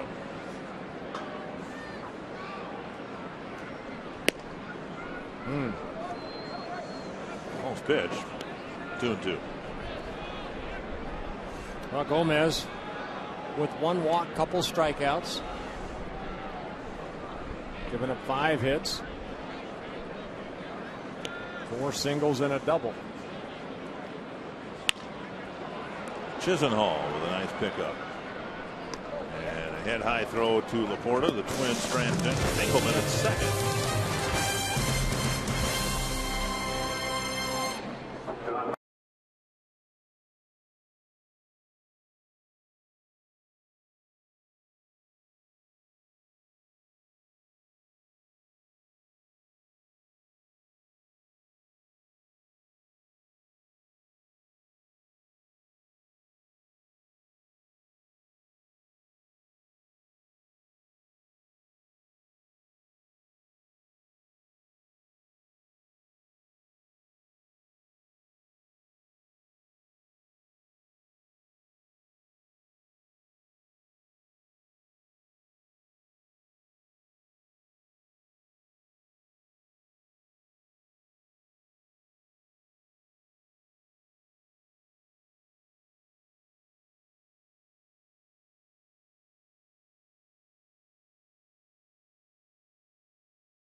Liriano starting his second inning of work, and the first pitch done around Chisenhall's ankles, ball 1. Liriano pitched to 5 batters, gave up an infield hit and a solid single to left, stranded 2 runners, and now he'll start his second inning of work.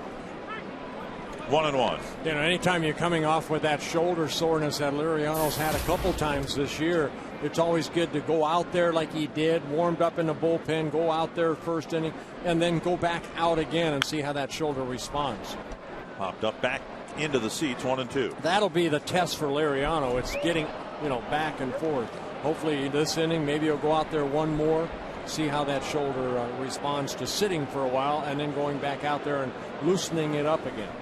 Now, we say he's a relief pitcher, but in reality, he'll be treated differently. He'll go 2-3 innings today, and then he'll be done for a while, I would imagine. They very likely might just sit him down until that doubleheader day a week from today, or maybe an inning 3-4 days from now. Well, he'll probably have a side piece before that. Right. Throw on the side, see how it responds. Not tomorrow, but the following day. Maybe Monday, maybe Tuesday, he'll throw a side piece. 2-2.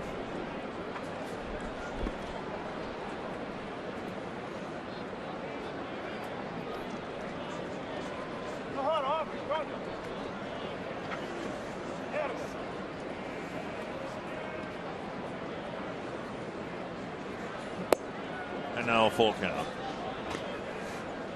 Hey, we want to say good luck to Ryan Bartlett. Ryan Bartlett's last day here today with us, a producer of the pregame, postgame. He and his wife are moving to Charlotte, North Carolina, to begin a new adventure in their lives.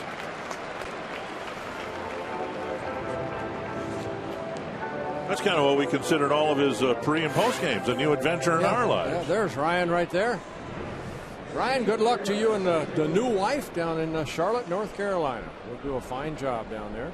Did a terrible job here, but we'll do a fine job down there. Well, that's awful. You're wishing him the best. You don't mean that. Oh, yes, I do. No, Ryan, a good kid, man. One strike to Ezekiel Carrera. He wouldn't have expected anything else from me. Wherever he's at, I hope they have the demos or the instructionals. Yeah? Yeah. And another strikeout for Liriano. And strikeout number 3 for Liriano. So the second inning starting better than the first for Liriano. Our trivia question: what happened to the last producer that left before the end of the season? Ben Rivera was the last Major League Baseball rookie to steal 30 bases in a season.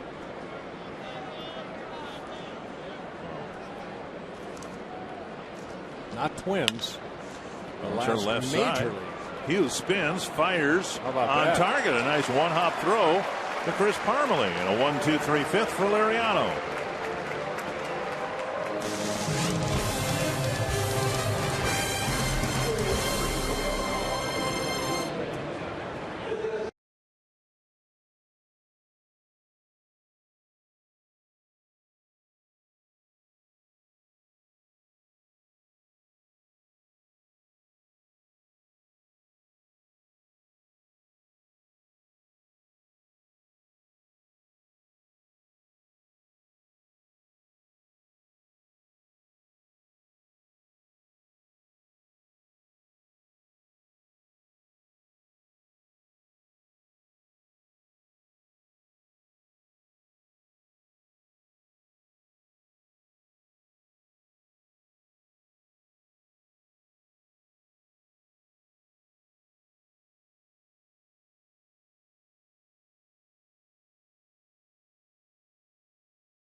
Because we found the biggest sign and the biggest party, 17 strong. Twin sisters Sarah and Becky are turning 40 today. Where'd you come up with this great idea? It was my dad's idea that since we were twins that we should be at a Twins game celebrating our 40th birthday. Well, Becky, I see the big sign. I see the family. We're celebrating 40. Where's the birthday cake? Well, I think we'll have it later. Well, I'll be around, guys. I'm not going back to that press box. I'm going to hang out right here waiting for the birthday cake. The Twins are 40 today, and they're enjoying the Twins game in the Minnesota State Lottery winner's circle. Well, happy birthday to them, and a great sign. Enjoy your party. Ben Revere will lead off the fifth. He doubled and scored in the third, and he takes strike one from Genmar Gomez. Yeah, Gomez now first pitch on 14 of the 19. Batters he has faced.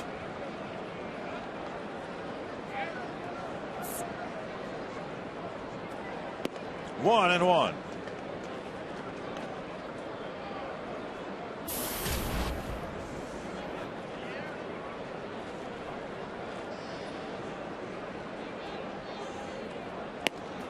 Takes a strike on the outside corner. The outfield playing very shallow for Ben Revere.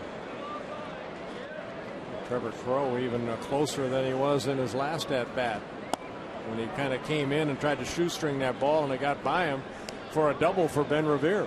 He scored the only run for the Twins so far thanks to Michael Kadyr's 2-out RBI single. Jim Hoey getting loose. High chopper over the mound. Safe at first. Wow. He couldn't have played it any better than Cabrera did. It just Revere beat it out. And that's been fun to watch with Ben Revere. We've seen him, hit balls back to the pitcher, but when he gets it by the pitcher on the ground, the infielders have to hurry their throw because of the speed he has down that first baseline. High chopper right there, and Cabrera short hops it on the run, has something on the throw, but Ben Revere just beat it out. Bang, bang play. So Revere gets his second hit. Here's Trevor Plouffe. Less than 2 weeks to go, and I think certainly Trevor wants to do this, and the Twins want to see this. Nice that Plouffe started driving the ball again. We haven't seen that. We mentioned he hit the ball hard 3 times last night. The Twins would like to see some of the extra base power they saw last night from Joe Benson coming from Trevor Plouffe. And instead would be a beautiful fielder's choice. Cabrera got the ball quickly to Kipnis, and it was Kipnis who had a tough time getting the ball out of his glove, not the shortstop. Yeah, what a great play by Cabrera right there. He got that ball and out of his glove. Watch this great play. Going to his left and then flipping it to Kipnis, and Kipnis never got hold of that ball, and to throw a little bit up the line. On the infield side.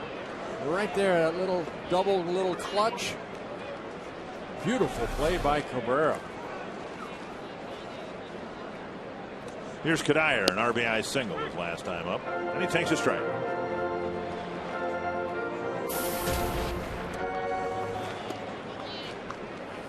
He's done a good job all around, offensively and defensively.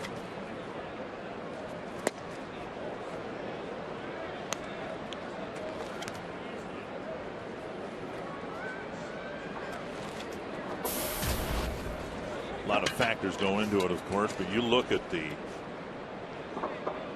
American League Central standings. It's limited to our division, and you rank the teams top to bottom in terms of shortstop play, and that's as good an indicator as any. Now, you could quarrel with Chicago and Kansas City, with Escobar maybe defensively at least a step above Alexi Ramirez, but Ramirez more of an offensive player.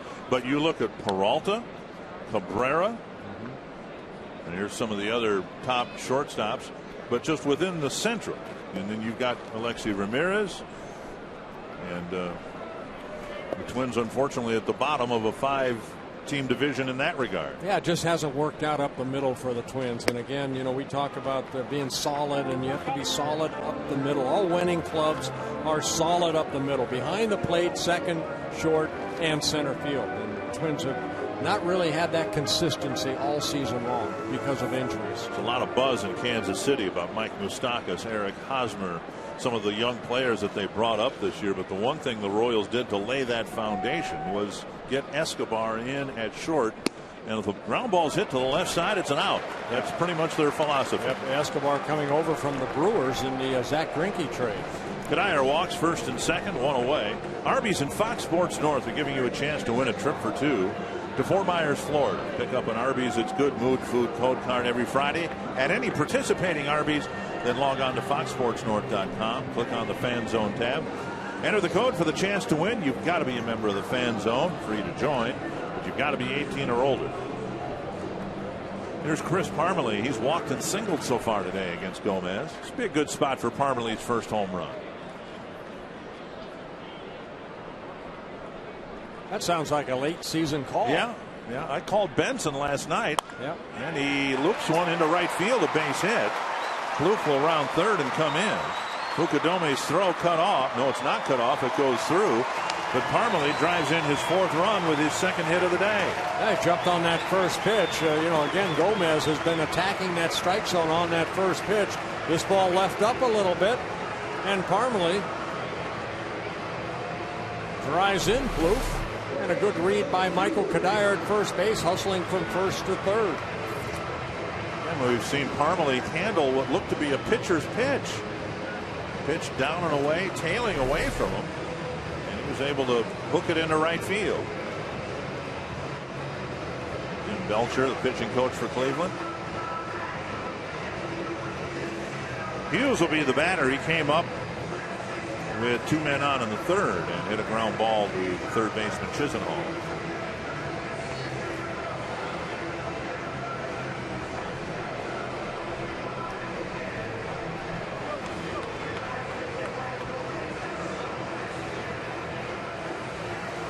Hughes 0 for 2. He's hit two ground balls to third.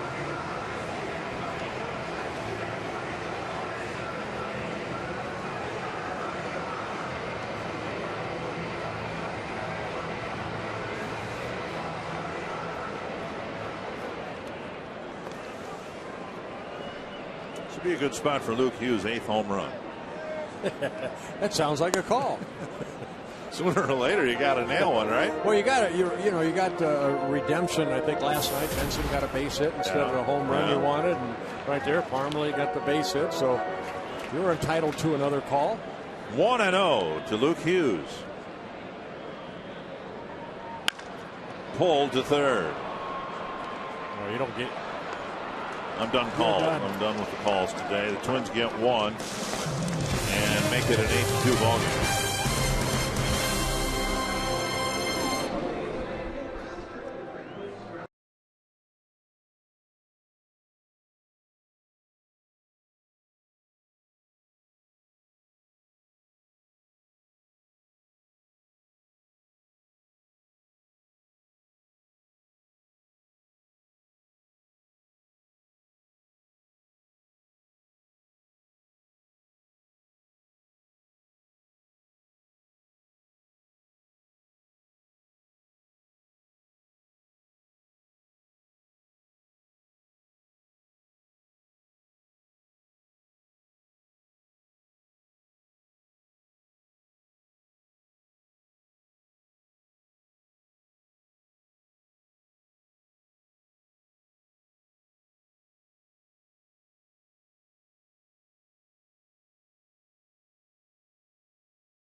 cooling weather forecast for the Indians-Twins game on Sunday in Minneapolis. Shower earlier, but then the sun comes out. First pitch is at 63 degrees. Oh, we'll take that. Yes, beautiful day. Sun has broken out here. We'll hope for sunny skies and a quick Twins win in New York on Monday. Anything quick happen in a Yankee game? No.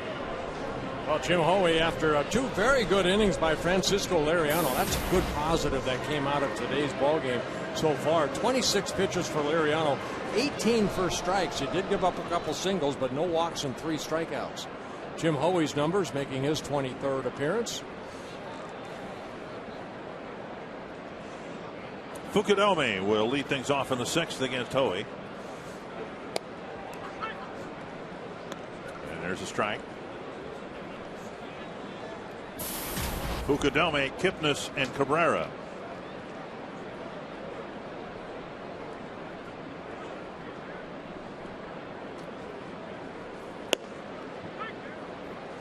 Couple of fastballs, couple of strikes.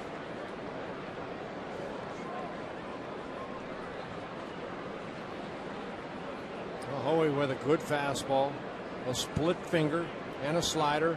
This will be the split finger, missing down and away.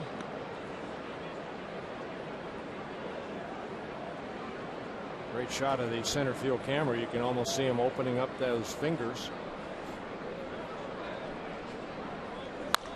Oh, good High hop. Parmalee stays with it. And Fukudome retired on a splitter. AT&T trivia. I'm going to go with Jacoby Ellsbury. I'll go with the guy at Texas. Andres? Andres, yeah. Yep, 33 of them.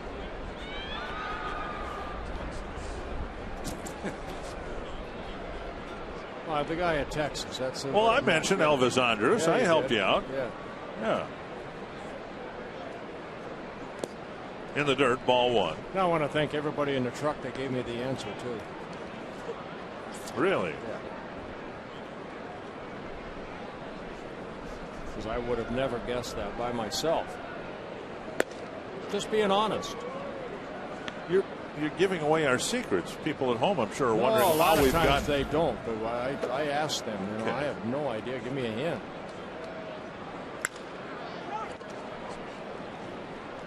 Another ground ball out. 2 down. And as Drupal Cabrera to the plate, log on to FoxSportsNorth.com. Follow Gopher football week 3 versus Miami of Ohio, including coverage of Coach Kill's return to the sideline. Check it out at FoxSportsNorth.com. 2 gone in the 6th, and here's Cabrera.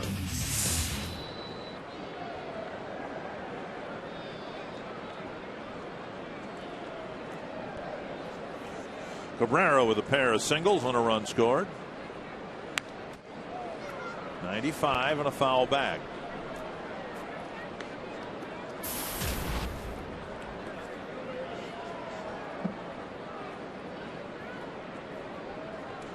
Twins trying to unlock the potential for Jim Hoey. Lester Olivares. Driven to right center field. Revere running over. Can't make the play. Just came up a couple inches short.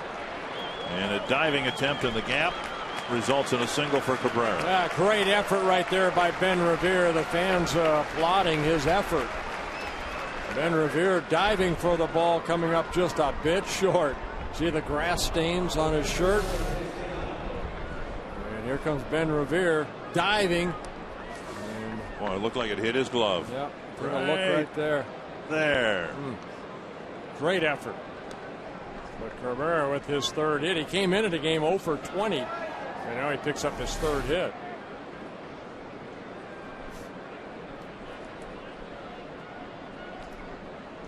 Here's Carlos Santana, and he lifts one to deep right field again, but in the ballpark. And Benson makes the catch to end the 6th inning. It's 8-2 Cleveland.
inning, Chris Parmalee. Watch the movement of this ball by Gomez and what Parmalee is able to do with it.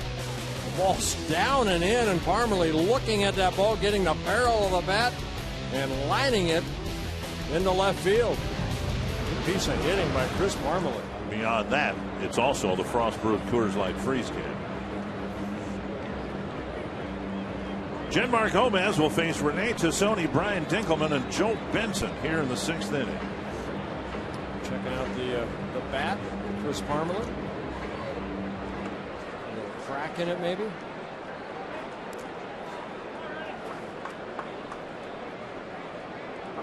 Tassoni with a fly to center and a pop up to third.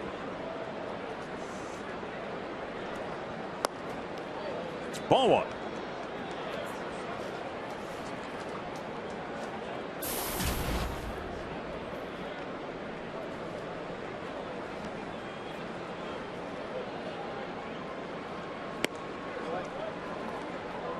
Two and 0.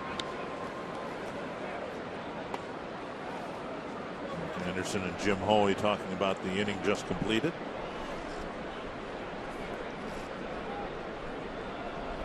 Always the teacher, Rick Anderson. Busted bat and a one-hopper to Kipnis. One down. Time for the CenturyLink high-speed pitch. Well, for the Twins, there was Anthony Swarzak who started the ballgame. He never got into that groove, and he was pounded over an inning and 2/3. Clocked as high as 92, and Gomez at 92. Here's Brian Dinkelman, a pair of singles to right so far.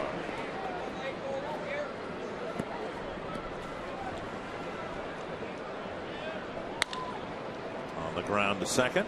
Kipnis again makes the play, 2 down.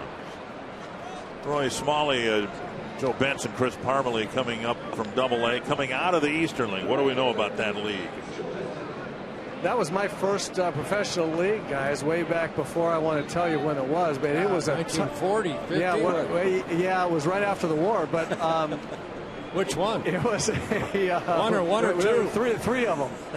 But it's a tough league to hit in. There are bus trips and there are bad lights and bad ballparks. At least that's the way it used to be, and I don't think it's a whole lot better now. Joe Benson hit 285, I think, with 15, 16, 17 home runs, something like that. That's big league performance out of that league, I think. That's the one thing that makes me think he's got a chance up here. If you hit 285 with 16 bombs in the Eastern League, you're doing some hitting down there. I think that's a real good barometer. Yeah, you know what? Down there, he had 114 hits. 48 of those were extra base hits. That's amazing. You know, Gene Mauch used to say if a third of your hits are for extra bases, you can be considered a power hitter. Well, 48 for 111. That's as Don Bailey used to say, that's some damage. 3-0 now to Benson. Twins down by 6 runs, and they need base runners. Rene Rivera, the on-deck hitter. What a great experience for these young guys, too, isn't it, Roy? It really is. We were talking about it earlier, and you know, you come up, if you don't get up here right away next year, you had a taste of it. You know you have the talent to be here, and there's that extra drive because you've seen what it's like in the show. It's first class up here, not like riding the buses in Double-A. Benson swings through an off-speed pitch. Once you've had a taste of this, you don't ever want to leave it, do you, Bert? Oh, heavens no. I was lucky. I didn't play at Double-A. My longest bus ride was from Orlando, Florida, to Miami. That wasn't bad. Kipnis gets 3 ground balls hit at him, and he turns the play on all 3. Was I spoiled? Yes, I was. And I love it. You're still spoiled. Thank you.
Latest out of the bullpen, another former starter, Brian Dunsing.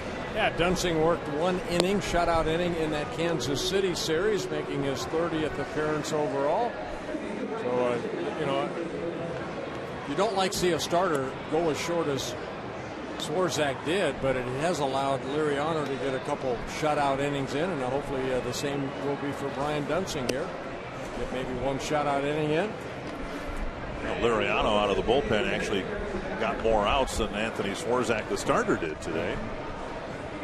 So Dunsing assigned the 7th, maybe the 8th inning. Hafner, Laporta, and Chisenhall will face him.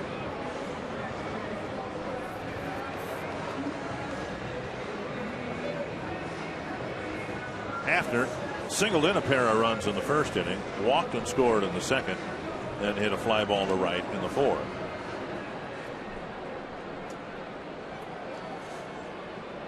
Dunsing put on the shelf with that little bit of oblique strain. And a strike.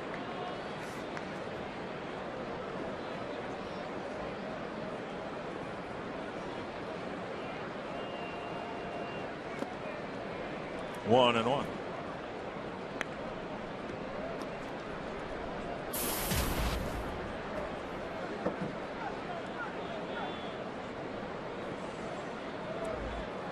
After, as I mentioned, 1 year left on his deal, he'll be the primary designated hitter next year for the Indians when healthy. Swing and a miss, 1 and 2. Yeah, making $13 million this year, $13 million next year, and then their team option for 2013.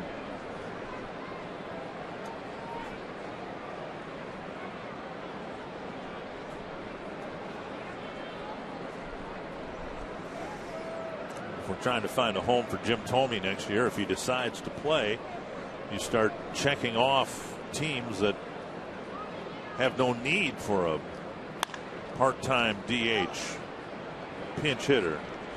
And I guess the Indians would be on the not interested list based on the presence of Hafner. Grand Casino story of the game. Well, in the second inning, you see Carlos Santana hit his 2-run home run. That's his second home run of this series. Chris Parmelee with an RBI single. And then Liriano coming out of the bullpen for the first time this year. 2 shutout innings. Here's Laporta.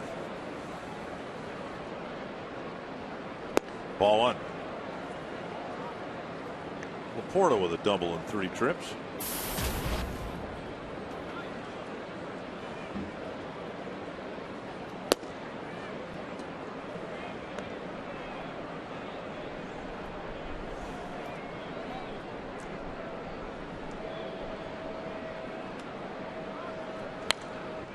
And fouled to the screen.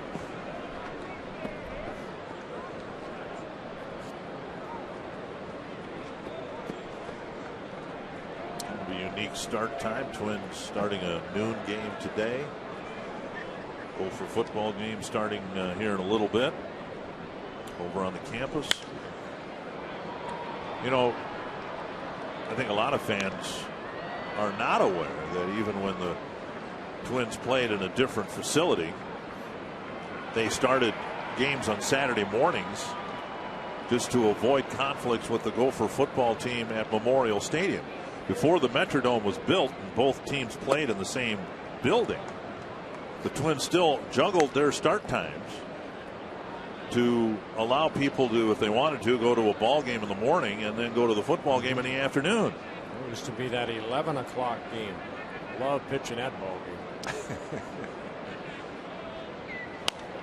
Lifted foul and out of play. Sometimes they started as early as 10 in the morning if the Gophers were going to kick off at 1 o'clock at Memorial Stadium. And then the presumption was that fans would leave Metropolitan Stadium, make the drive over to Memorial Stadium, and catch the Gopher football team.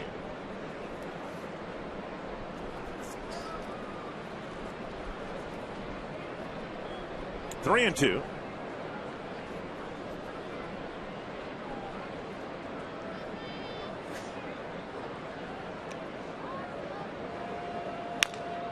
Chop foul.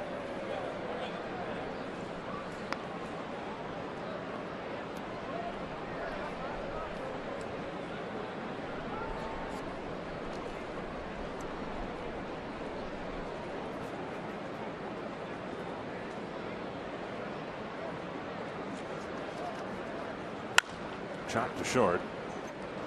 Plouffe has it. And Parmalee has to dig out a low throw. Yeah, nice pick by Parmalee over at first. 2 down. Twins and Mariners begin a 3-game series Tuesday night. It's a Sports Authority value pack game. Purchase a ticket in the U.S. Bank home run porch. Get a free Schweigert hot dog and Pepsi. Tickets are available for the game, so call 800-33-TWINS or visit twinsbaseball.com. Mariners in last place in the American League West. Their record just a few games better than the Twins, who have, regrettably, the poorest record in the American League. Only the Houston Astros have won fewer games. Twins trying to avoid 100 losses. They need to win 4 games in their final 13.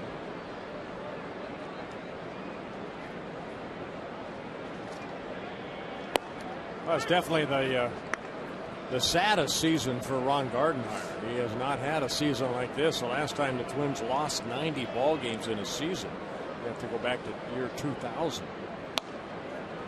Fastball just missing, outer half of the plate. Too many losing streaks. Twins currently on a 6-game losing streak, and 6 times this year they've had a 6-game or more losing streak. Those are lost weeks. Yeah. Literally, I mean, you go a whole week without a win. This from a team that last year had the 4th best record in Major League Baseball. 2-2, Dunsink to Chisenhall.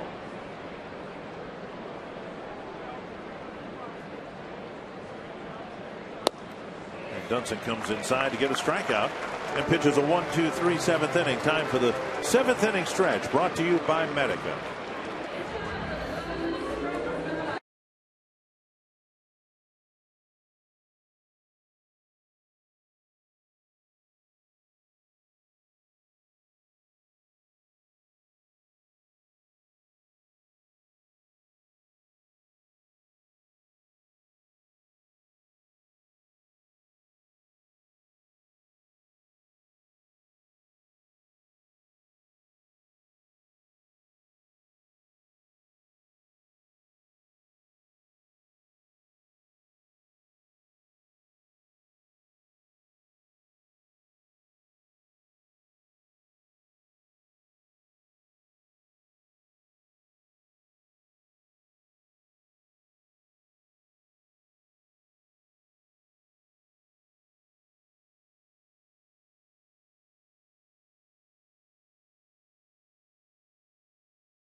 CenturyLink. Visit CenturyLink.com to learn more.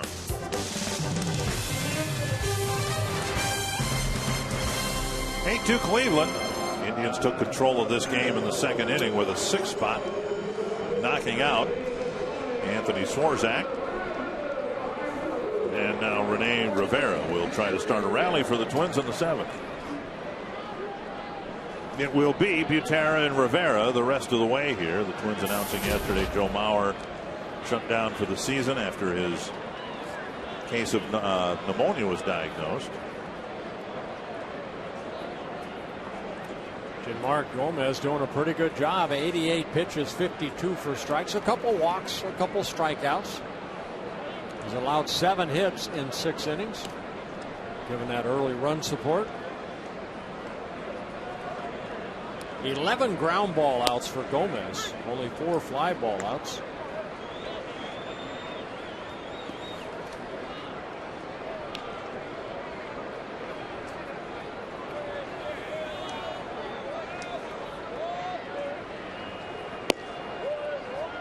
1-1. The Twins drop off behind the plate is rather sharp, shall we say. Mauer, a 3-time batting champion. Right now, Rivera is hitting 149. Drew Butera is hitting 157.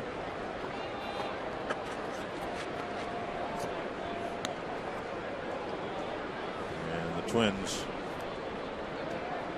certainly hope that Mauer will be able to catch 120 games next year.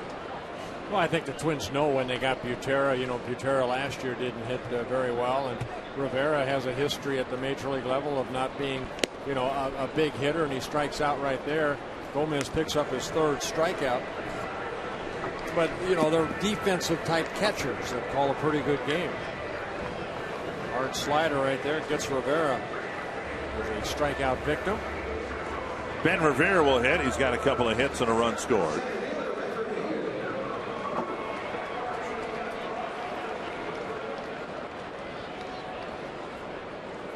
.92 pitches for Genmar Gomez. Ball 1.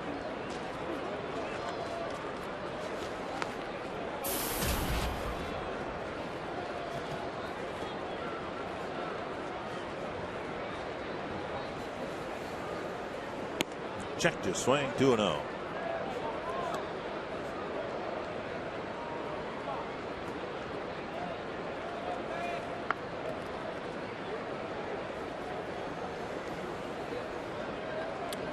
Revere with an infield hit his last time up, a chopper over the mound. Takes a strike.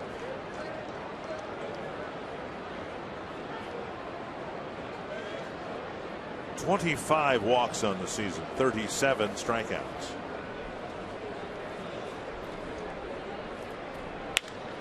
Line foul.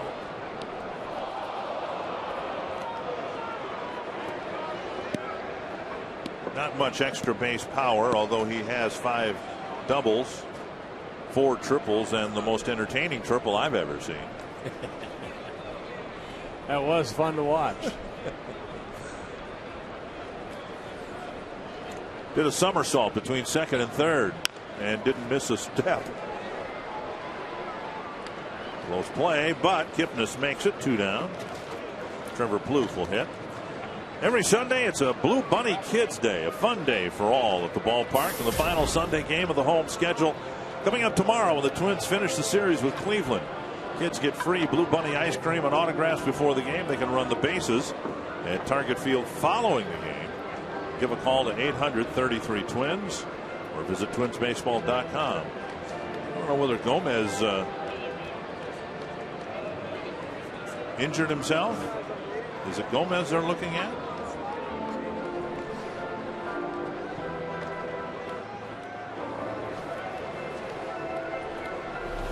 And they're going to take him out. Take a look right here as he goes after that ball right there. Came up a little lame, like the right knee. So they will get Gomez out of the game. Maybe tweaked it a little bit. Yeah. So we'll have a new Cleveland pitcher with Gomez coming out after 6 2/3.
Produced or retransmitted in any form, and the accounts and descriptions of this game may not be disseminated without the express written consent of the Minnesota Twins, LLC.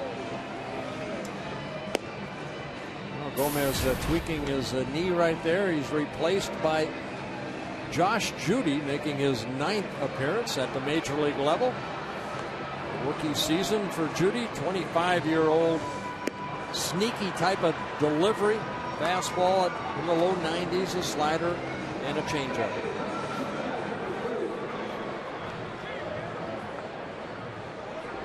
Trevor Plouffe, with 2 gone in the 7th, will face Judy.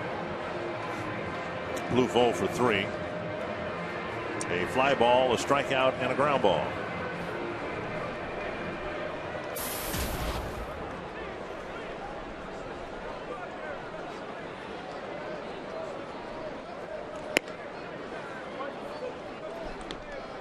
Ball 1.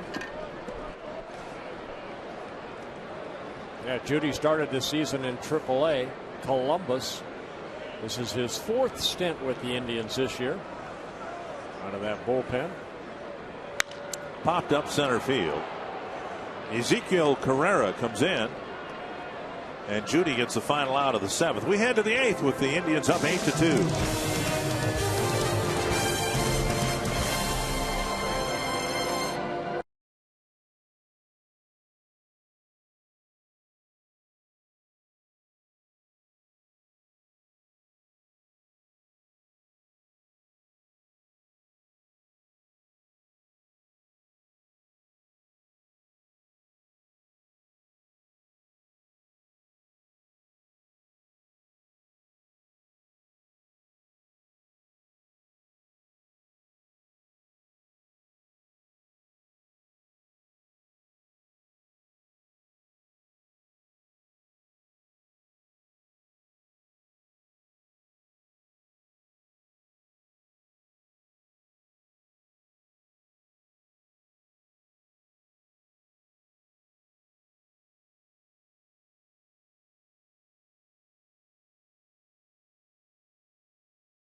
So far, so good out of that bullpen. 5 1/3 innings, with only 4 hits allowed. The 1 earned run, a walk with 5 strikeouts. And the 5th reliever here to start the 8th inning will be Glenn Perkins. So a good inning for Brian Dunsing, 1 shutout inning. For Perkins, he's making his 60th appearance. Very good, 2.72 ERA. 61 strikeouts in 56 1/3 innings. Yeah, that number is kind of surprisingly high when you consider Perkins missed some time with that oblique pull, and yet this is number 60. He could be in the neighborhood of 65 appearances before the season is out, even though he spent some time on the disabled list.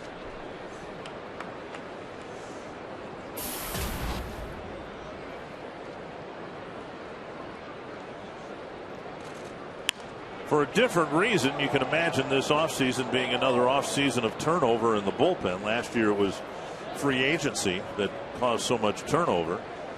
But now I think the Twins trying to figure out who's part of the solution instead of part of the problem. And Perkins certainly projects as being part of the solution. Yeah, definitely. He's had a great year. He's adapted to this role that he's in with flying colors, in my opinion. And you're looking at Alex Burnett, I think, as being part of the solution.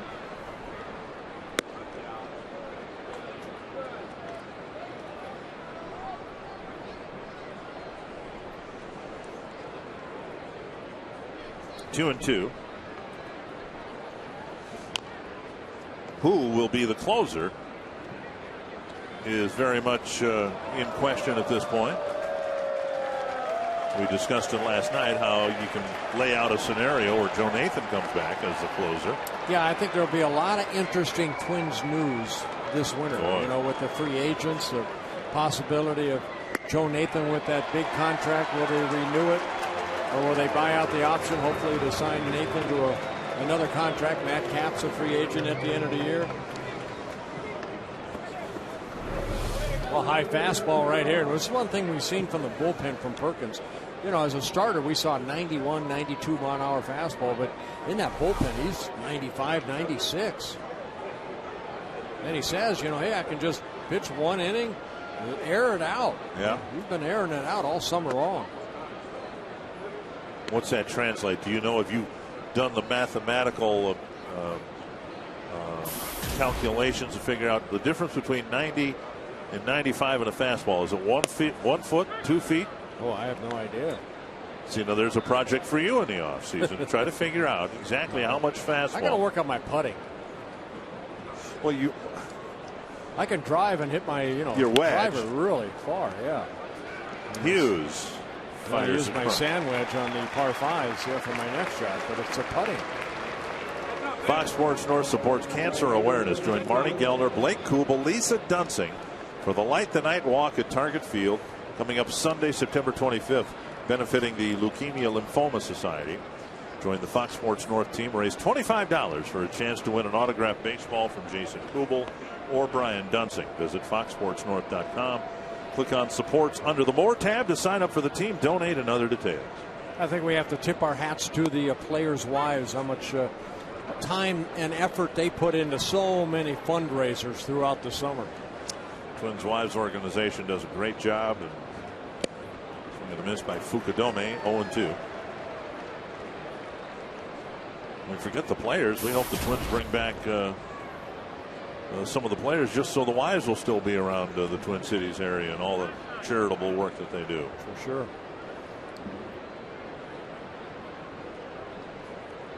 Two strikes to Kosuke Fukudome. And Perkins fires one in there at 96, high and to the backstop.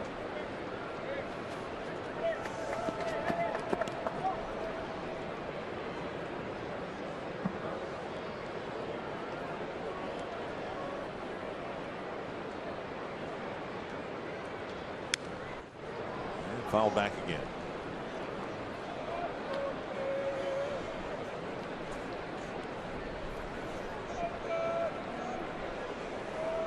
Twins will be in Cleveland next weekend. It was supposed to be a 3-game series. Instead, it'll be a 4-game series with the game rained out in August. 2-2. Yeah, day-night doubleheader. Will be televising both those ball games in Cleveland. First one starting at, I believe it's 1:05 there. And then the nightcap at 7:05. Well, I won't be. I'll be watching perhaps. That's right. I'm You're not going going to be there. Taking the weekend off. My daughter. Are you on assignment? I'm on assignment. Yes, that's true. 3-2. Backhanded by Plouffe. And a good throw across and a 1-2-3-8 and good inning for Glenn Perkins.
8-2. Stay with us after the game for Twins Live, presented by CenturyLink, which, as always, includes the Toyota post-game wrap. We'll talk about Swarzak being attacked again. He got roughed up in the first 2 innings. We'll take a look at Frankie as Francisco Liriano returned to the mound today. We'll hear from the manager, Ron Gardner, Dick and Bert. Either way, it's a beautiful day to be out here in downtown Minneapolis on a day like today. Thank you, Kevin. Skies have cleared. It's gorgeous. Michael Kadire taking a ball from Judy. It'll be Kadire, Parmalee, and Hughes. Somebody's got to hit a home run. It's been a week since the Twins have hit a home run. Last Saturday, Joe Mauer hit one.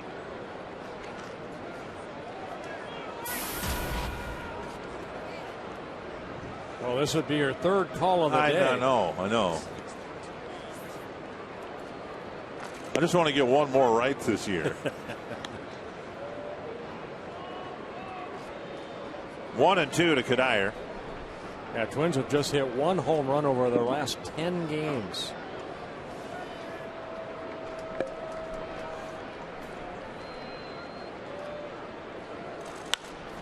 And there's a base hit to right. Well, you got to know, every time you have a call, we get base hits. Kadire picking up his 2nd hit. And a guy that's had 2 very good at-bats, Chris Parmalee. Remember in the 3rd inning, he did that. Ball down, and then the RBI single on another pitch down that he lined into right field. So Parmalee 2 for 2 with a walk in today's ball game. His average up to 333. Benson hitting 281 after going 0 for 3 today. Inside, ball 1.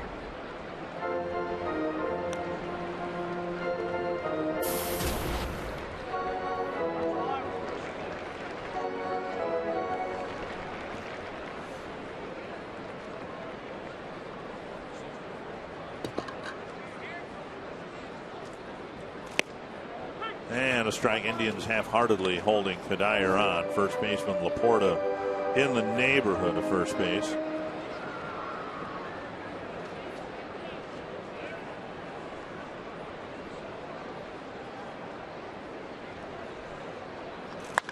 There it goes, I think. Parmalee lifting it high and deep. And gone! A home run! Parmalee's first. And it's 8-4.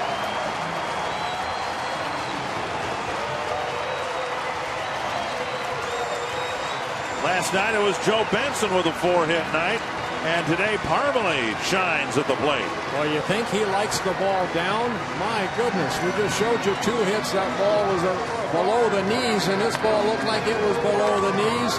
That uppercut swing, and congratulations to Chris Parmalee, his first major league home run. Well, the Twins make it an 8-4 ball game. And now here's Luke Hughes. He's hit 3 ground balls to third today. Ball 1.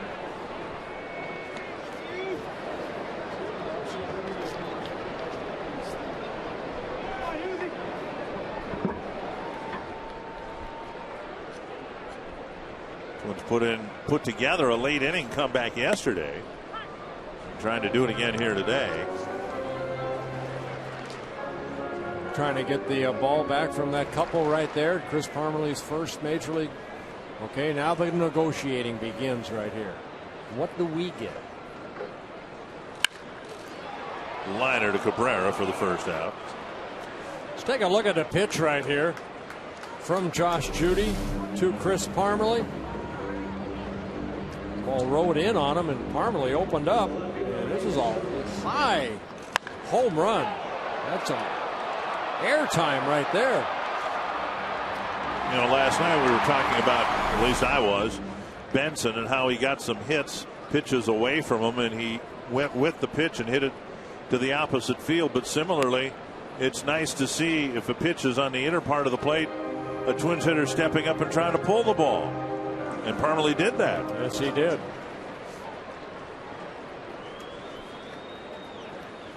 One and 0 to Tassoni. 2-0.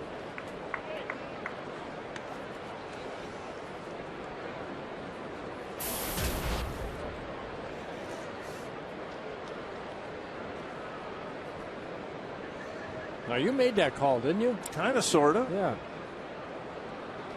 I don't know if I made a call. I kind of set the stage for it. I tried to anyway. 3-0.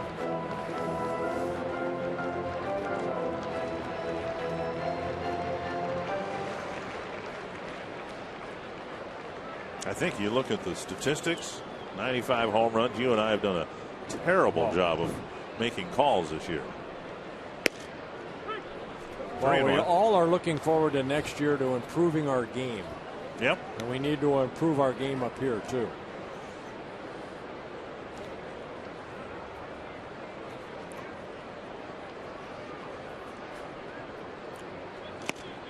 And a walk puts Tassoni aboard.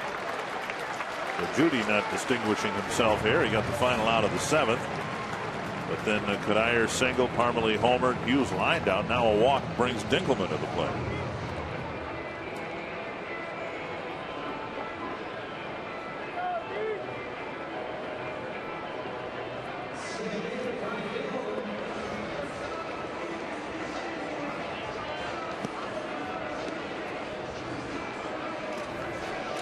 Joe Smith, even though that's not his real name. That's not his real name. Warming up in the Cleveland bullpen, and here comes Tim Belcher. Well, it's Manny Acta who's coming out. And he's making a pitching change here with Dinkelman coming up, then Joe Benson. Indians have seen the Twins come back at them again, but they still lead by 4 runs with 1 out in the bottom of the 8th.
And Rafael Perez comes out of the Cleveland pen. You know, one thing about the Indians, their bullpen very solid, 3rd best in the American League as far as combined ERA of that bullpen. They got 2 good left-handers out there. We saw Tony Sipp last night, very good numbers. And then Rafael Perez, look at the numbers, 2.83 ERA, 60 1/3 innings, 18 walks, 33 strikeouts. But one thing that the Indians have looked forward to next year, 2 good left-handers out of that bullpen. Chris Perez is the closer, and he's done a very good job. It's interesting, though, because last year the Cleveland bullpen was one of the Achilles heels of the team. They've come back with largely the same cast of characters this year, but had a much better bullpen. Just another year of experience. They went through the ups and downs of a frustrating year last year, and this is a very solid bullpen now for Manny Acta and Tim Belcher. Brian Dinkelman will take his swings against the lefty Perez. Another base hit, his 3rd of the ball game. And the Twins continuing to stir things up here in the 8th inning. So Dinkelman has pulled 3 balls through that hole on the right side for 3 singles. Well, Ron Gardenhauer is very proud of his ball club last night, coming back from a 5-0 deficit, and the Twins trying to come back from an 8-0 deficit here this afternoon. This would be a good spot for Joe Benson's first home run. Oh, is that a call? I'm on a hot streak. And it won't be against the lefty Perez. He comes in, throws one pitch, and Manny Acta's going to bring in Joe Smith or whatever his name is. Right. Steve's brother. Steve Smith, the coach's brother. So Perez doesn't last very long with Dinkelman hooking one through the hole. Why is he even tying his shoe? He'll be taking him off in a second.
Now against this Cleveland bullpen, which has been pretty good, they're putting together some threats. Yeah, some more good numbers right there out of that Cleveland bullpen. Joe Smith making his 65th relief appearance.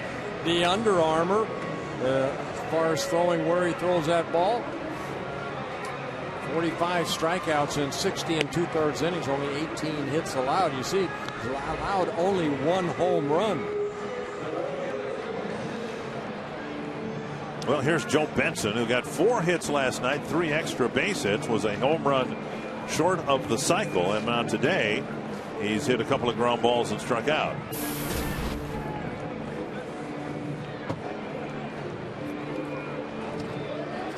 The 11 strikeouts, 32 at bats for Benson so far.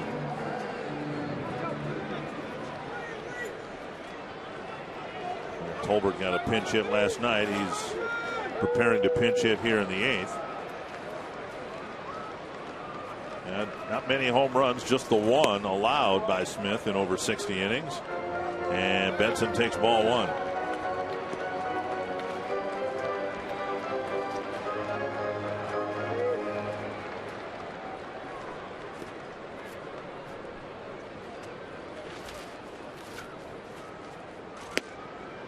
Missing inside 2-0. Benson has shown a very aggressive swing, very powerful swing. See what he gets here and what he does with this 2-0 pitch. Watch Santana work outer half of the plate. The catcher sit away, and the ball came back inside again and missed again. So Tolbert on deck, and if Benson reaches, whoever hits next would represent the tying run. Benson probably will take a pitch right here, make him throw a strike. And he hits the corner, 3-1. Santana setting up over here, but the pitchers are all right in a pretty dangerous spot, I would think. Benson, Smith from that underarm delivery. That ball will come tailing back in to right-handed hitters. To right field, toward the corner. Fukudome with a nice running catch. So Benson with a bid to the opposite field for another extra base hit. Denied by Kosuke Fukudome. Yeah, Fukudome went a long way for that ball, and on the run reached out and made a great catch. Benson gave it a ride. The ball kept slicing away from him. Well, Fukudomi, all-out effort right there. Good running catch. Both the Twins runners have to get back to their bases. Here's Tolbert.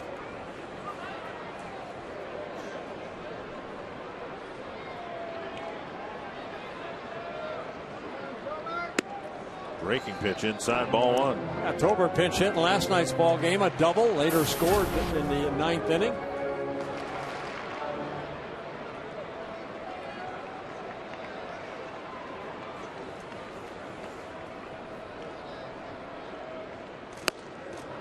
One and one.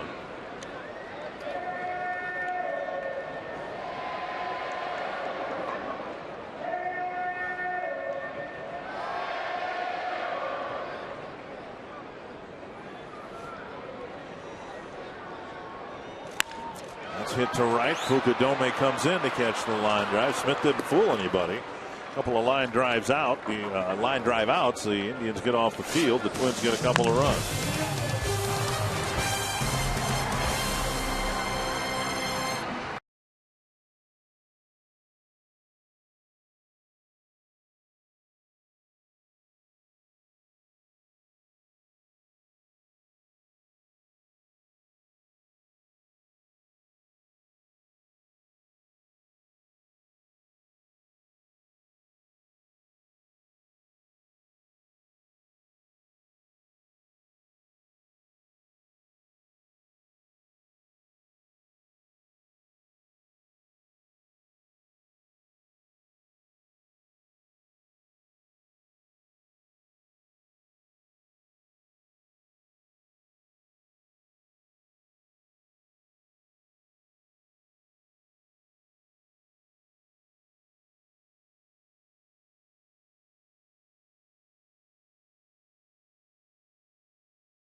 Welcome back to Target Field. The bullpen has done a good job. Now it's Matt Capps. Hopefully he can do a shutout inning to keep this game at an 8-4 lead. For Matt Capps, making his 65th appearance.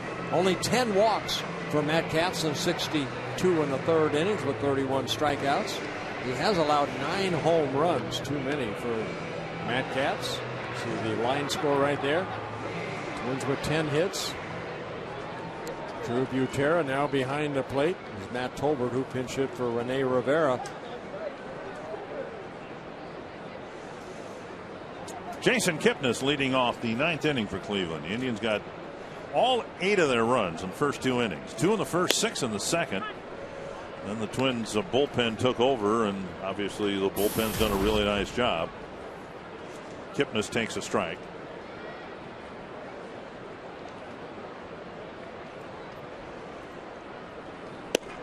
One and one.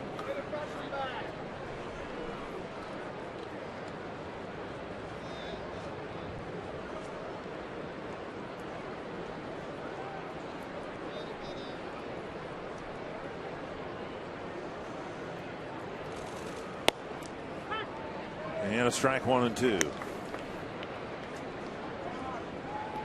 Kipnis, Cabrera, and Santana.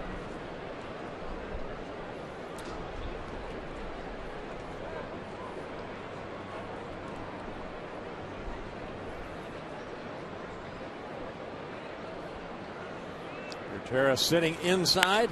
That's hit to the left center field gap. No one there. And Kipnis has had a good series. And he's got a single, double, and a triple. Now the ball fumbled on the warning track, and Kipnis will go to third. Tassone bobbled it. And so my guess is they will give Kipnis a double and allow him to go to third on an error. Yeah, Kipnis was stopping at second base, and then when he saw that Tassone had a tough time getting that ball back in, it'll be a double for Kipnis, and Tassone chasing that ball all the way to that bullpen area, and right here drop the ball, and that's what you see. Kipnis stopped right there and then hustling over to third. So with him advancing to third, the Twins have to bring the infield in here for Asdrubal Cabrera. Down and in, ball one.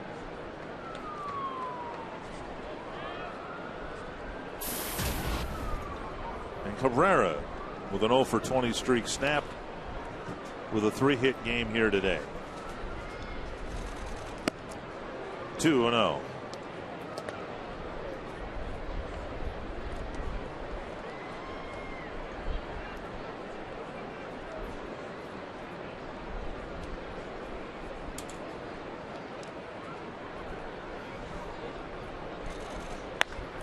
A long way, but a foul ball. You know, sometimes this a team contending surprisingly can lead to greater things. Sometimes it doesn't work out this way. I've looked at this Cleveland team this year and thought a lot of the 1984 Twins that, to the surprise of everyone, were in contention, then faded. Well, they collapsed in the last week of the season. They didn't fade so much in the second half. There's a strike on the inside corner. And so there were high expectations for 1985, and the team got off to a terrible start. Things just didn't mesh the way they did in '84, and it was a very disappointing year in 1985, and the Twins didn't contend again until '87. It's not an automatic that because you contend one year, you come back with the same guys, things are going to break for you the next. Yeah, you need a lot of luck. You need, everybody to stay healthy. That's the main thing. But you look at championship ball clubs, and it's the normal guys that, the guys in the 3, 4, 5 positions having great years, but it's a leadoff guy getting on, scoring a lot of runs. Right. It's the guys in the lower part of the lineup that are producing. In '87, it was Steve Lombardozzi, it was Greg Gagne, it was Dan Gladden that came over late in '87 that, helped spark the ball club. So, yeah, it's a team effort to win the World Series and get the postseason. You need everything to fall into place. 2-2 to Cabrera. That's down the left field line. Chased by Tassone, and he comes up a little short. But now, just 10 years ago, the Twins contended in 2001, and it was the Indians that passed them at the end. And all that did was set the stage for the next 3 years for that group of guys, the Hunters, the Jock Joneses, Pierzynskis, guys who did finish it off the next year and then 2 years that followed. 2-2. To right field. And a diving trap in right field. Benson didn't catch it. Came up with a strong throw. It's a base hit for Cabrera. And coming in from third is Kipnis. Great effort right there by Joe Benson in right field. That ball had a lot of top spin on it off the bat of Cabrera. And not only the great effort right here, as you can see that ball hop, but then a strong throw home as Kipnis had to wait at third, and then a good strong throw to Butera, but Kipnis scoring. That makes it a 9-4 ball game. And Cabrera picking up an RBI on his 4th hit of the ball game. Here's Santana. Pop straight up. Hughes in foul ground with the catch on the warning track. 1 down. Hafner coming to the plate. Time for the Coors Light Cold Hard Blast, and we'll go back to the 2nd inning. That coming off the bat of Carlos Santana, who hit a solo home run in yesterday's ball game. This is a 2-run home run in the 6-run 2nd inning for the Indians. His 25th home run of the year.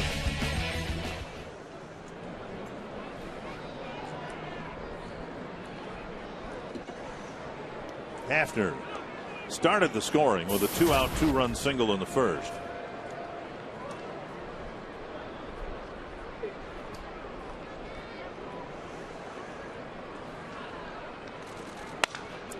driven to right. But he cracked his bat. Benson makes the catch for out number 2. And that'll bring up Matt Laporta. You know, we had that trivia question last night. I believe that home run by Santana is a switch hitter. 25 total. That ties Victor Martinez, yeah. right, for the Indians' record for switch hitters who hit home runs in a season.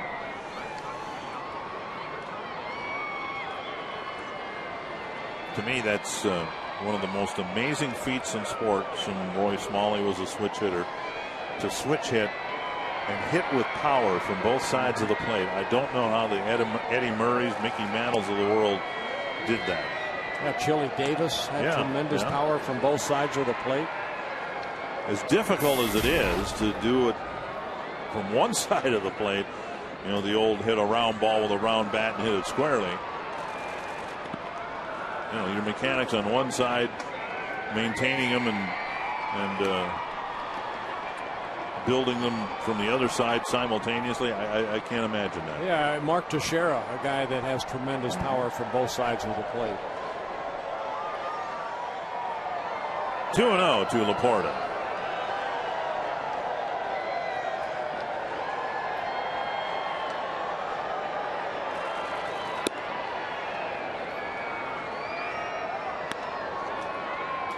Pete Rose a switch hitter, but he was a singles hitter. Right. That I can comprehend, as difficult as it is to make contact and spray the ball around from both sides of the plate, but to be able to drive the ball from both sides.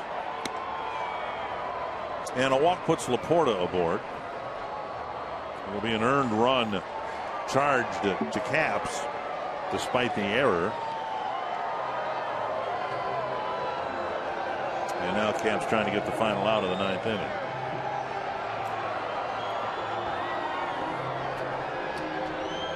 Chisenhall, the hitter.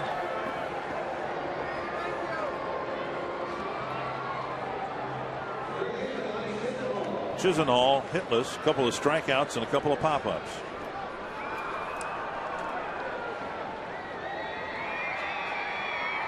Ben Revere will lead off the bottom of the 9th. Right now the Indians have a 5-run lead. Kadire getting ready for his at bat. Ball 1.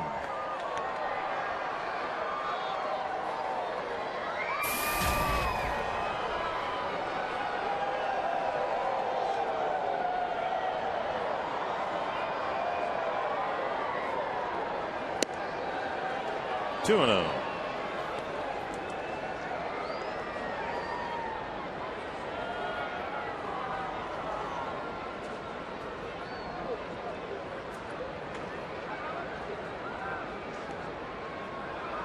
Got a short start last night from Kevin Slowey. A shorter start today from Anthony Swarzak. There's a strike.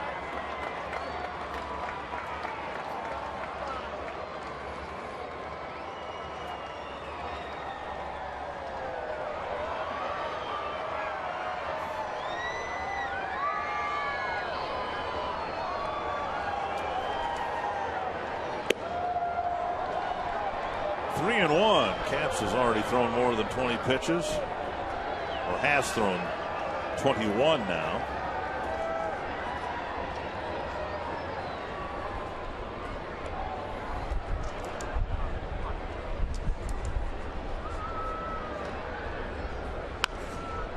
Three and two. Yeah, tomorrow's afternoon game against the Indians at 1:10. It'll be Carl Pavano against Justin Masterson. Bullpen has been used a lot the last couple of games. Pavano usually good for 6 or 7, maybe more good innings.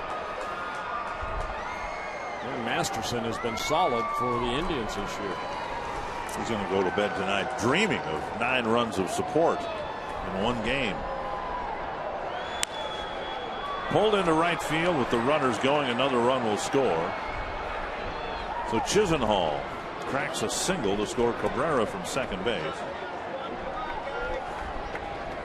Yeah, Chisenhall in last night's ball game picked up 3 hits, a couple RBIs. Picks up his first hit here, his 18th RBI of the year.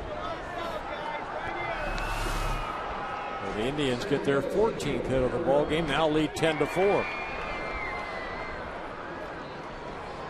Carrero a hit. Tripled to start the 6-run second inning.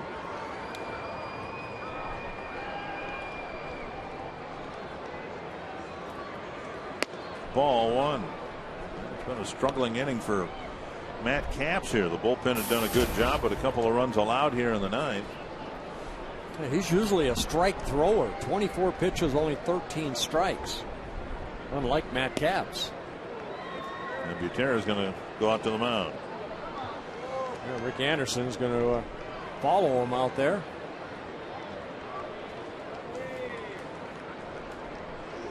Alex Burnett starting to loosen up.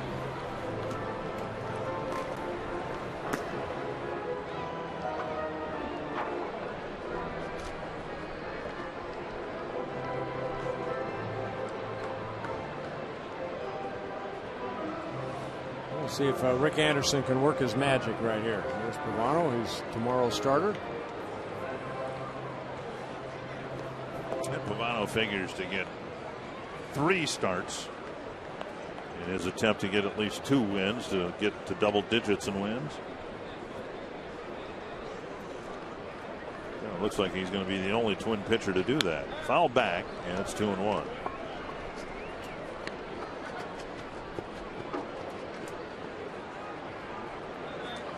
Twins have won just 2 games in September, and Pavano's won them both.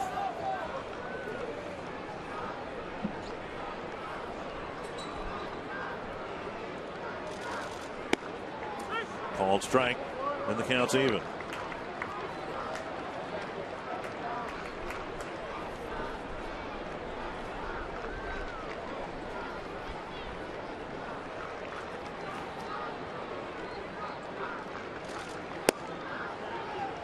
Three and 2.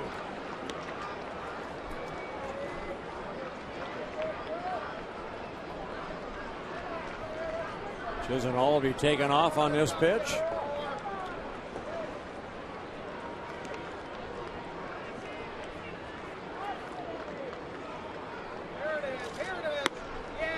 And Capps walks the bases full. So in the inning, 3 hits, 2 walks. And Ron Gardenhire is going to go out and make a change. A very disappointing outing for Matt Capps. Well, the bullpen is doing a good job. They are doing a great job of keeping this game close, but Matt Capps really struggling here in the top of the ninth. Alex Burnett will try to get the Twins off the field.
And leaves the bases loaded now for Alex Burnett. Yeah, not the ideal situation for a reliever to come in, but Alex Burnett's done a good job in situations like this. Only 7 of 52 inherited runners have scored.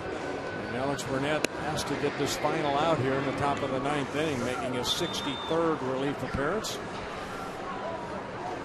We've talked about it before. For guy who's asked to do what Burnett is asked to do, that statistic, what he does with inherited runners, probably more important than earned run average or just about anything else. He'll try to strand 3 more here and keep the Twins marginally in this game. First batters against Burnett hitting only .218, 12 for 55.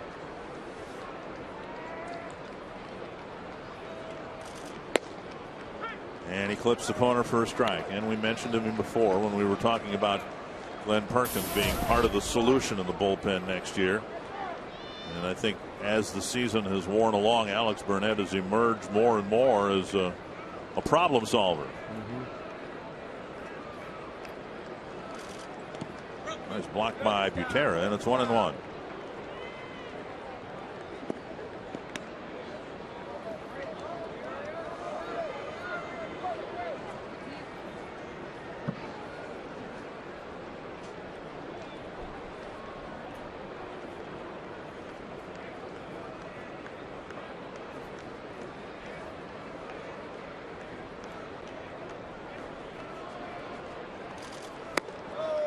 Chase after a high fastball, and it's 1-2.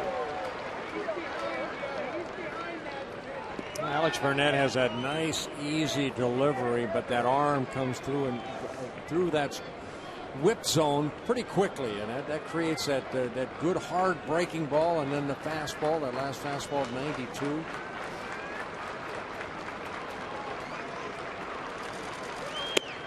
Got him. 2 in the corner, 1 up out of the zone for a swinging strike, and Burnett strands 3 more runners in the 9th.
Swarzak, he pitched an inning and 2/3, 7 hits, 7 runs against Swarzak. Twins kept fighting back, made it an 8-4 ball game, but now it's a 10-4 Indian lead. Cabrera, we mentioned, Asdrubal Cabrera came in 0 for 20, but has picked up 4 hits this afternoon with an RBI. Zach Putman coming into the ball game, just his 3rd major league appearance since being called up. Putman with a fastball, sinking fastball, tight curveball, hard slider, and a split finger. Just 24 years old.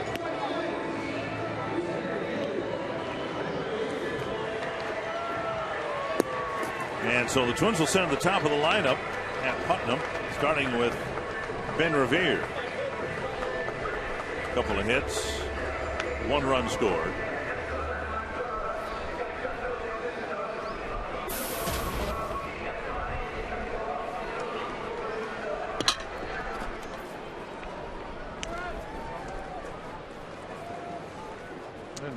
Revere trying to get that average climbing again to the mid 250s.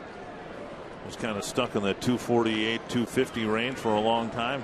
seemingly got one hit in 4 at-bats in every game. A couple of hits last night, couple of more hits today, and now 2-0.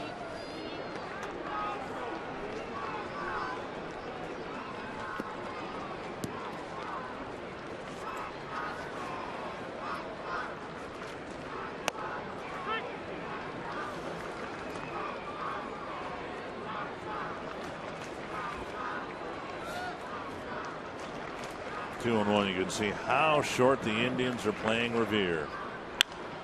More and more teams are doing that. And talk about teams making adjustments to players. That's one of the things we've seen. They've taken advantage of Revere's arm or lack of it in the outfield, and now when he's hitting, they're trying to take away those line drives to short left. Got a piece. 2-2. Well, what you're hoping is he can line that ball, you know, sharply between one of those outfielders where it's hit hard enough to roll all the way to the warning track. And then you get to watch the speed and the tumbling act around second base for a triple. 2-2. High fastball gets him, 1 down. And that'll bring up Trevor Plouffe. Upman picking up his 4th strikeout at the major league level in 2 1/3 innings. He's yet to walk a major league batter. Plouffe today 0 for 4. Hitless in the game last night. Had a tough road trip at the plate. And he takes a fastball, strike 1.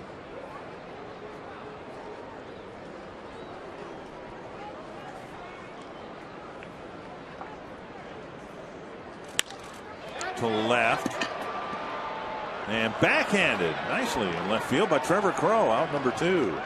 Now you see that sun right you know, in the eyes of Trevor Crow. He kind of had to freeze in second, pick up the ball. Always tell by the shadows here at Target Field. The shadows right behind Crow, so a tough ball to pick up, but he picked it right off the grass.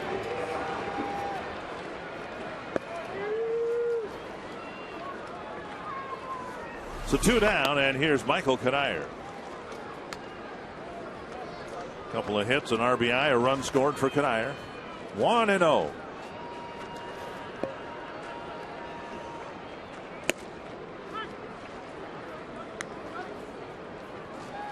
Kadire, the designated hitter, might see him in the outfield tomorrow against Justin Masterson.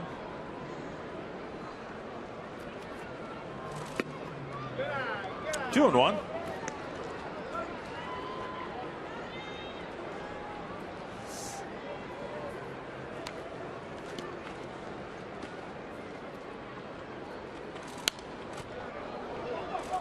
Now 2-2. Twins down to their last strike.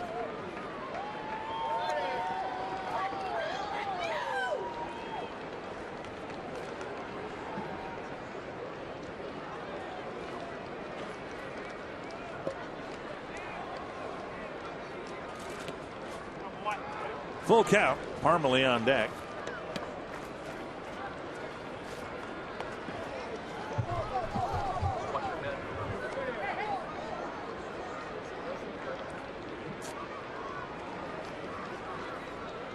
Dyer should get a fastball here.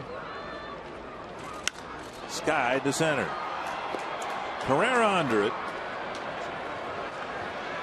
And the Twins' losing streak reaches 7.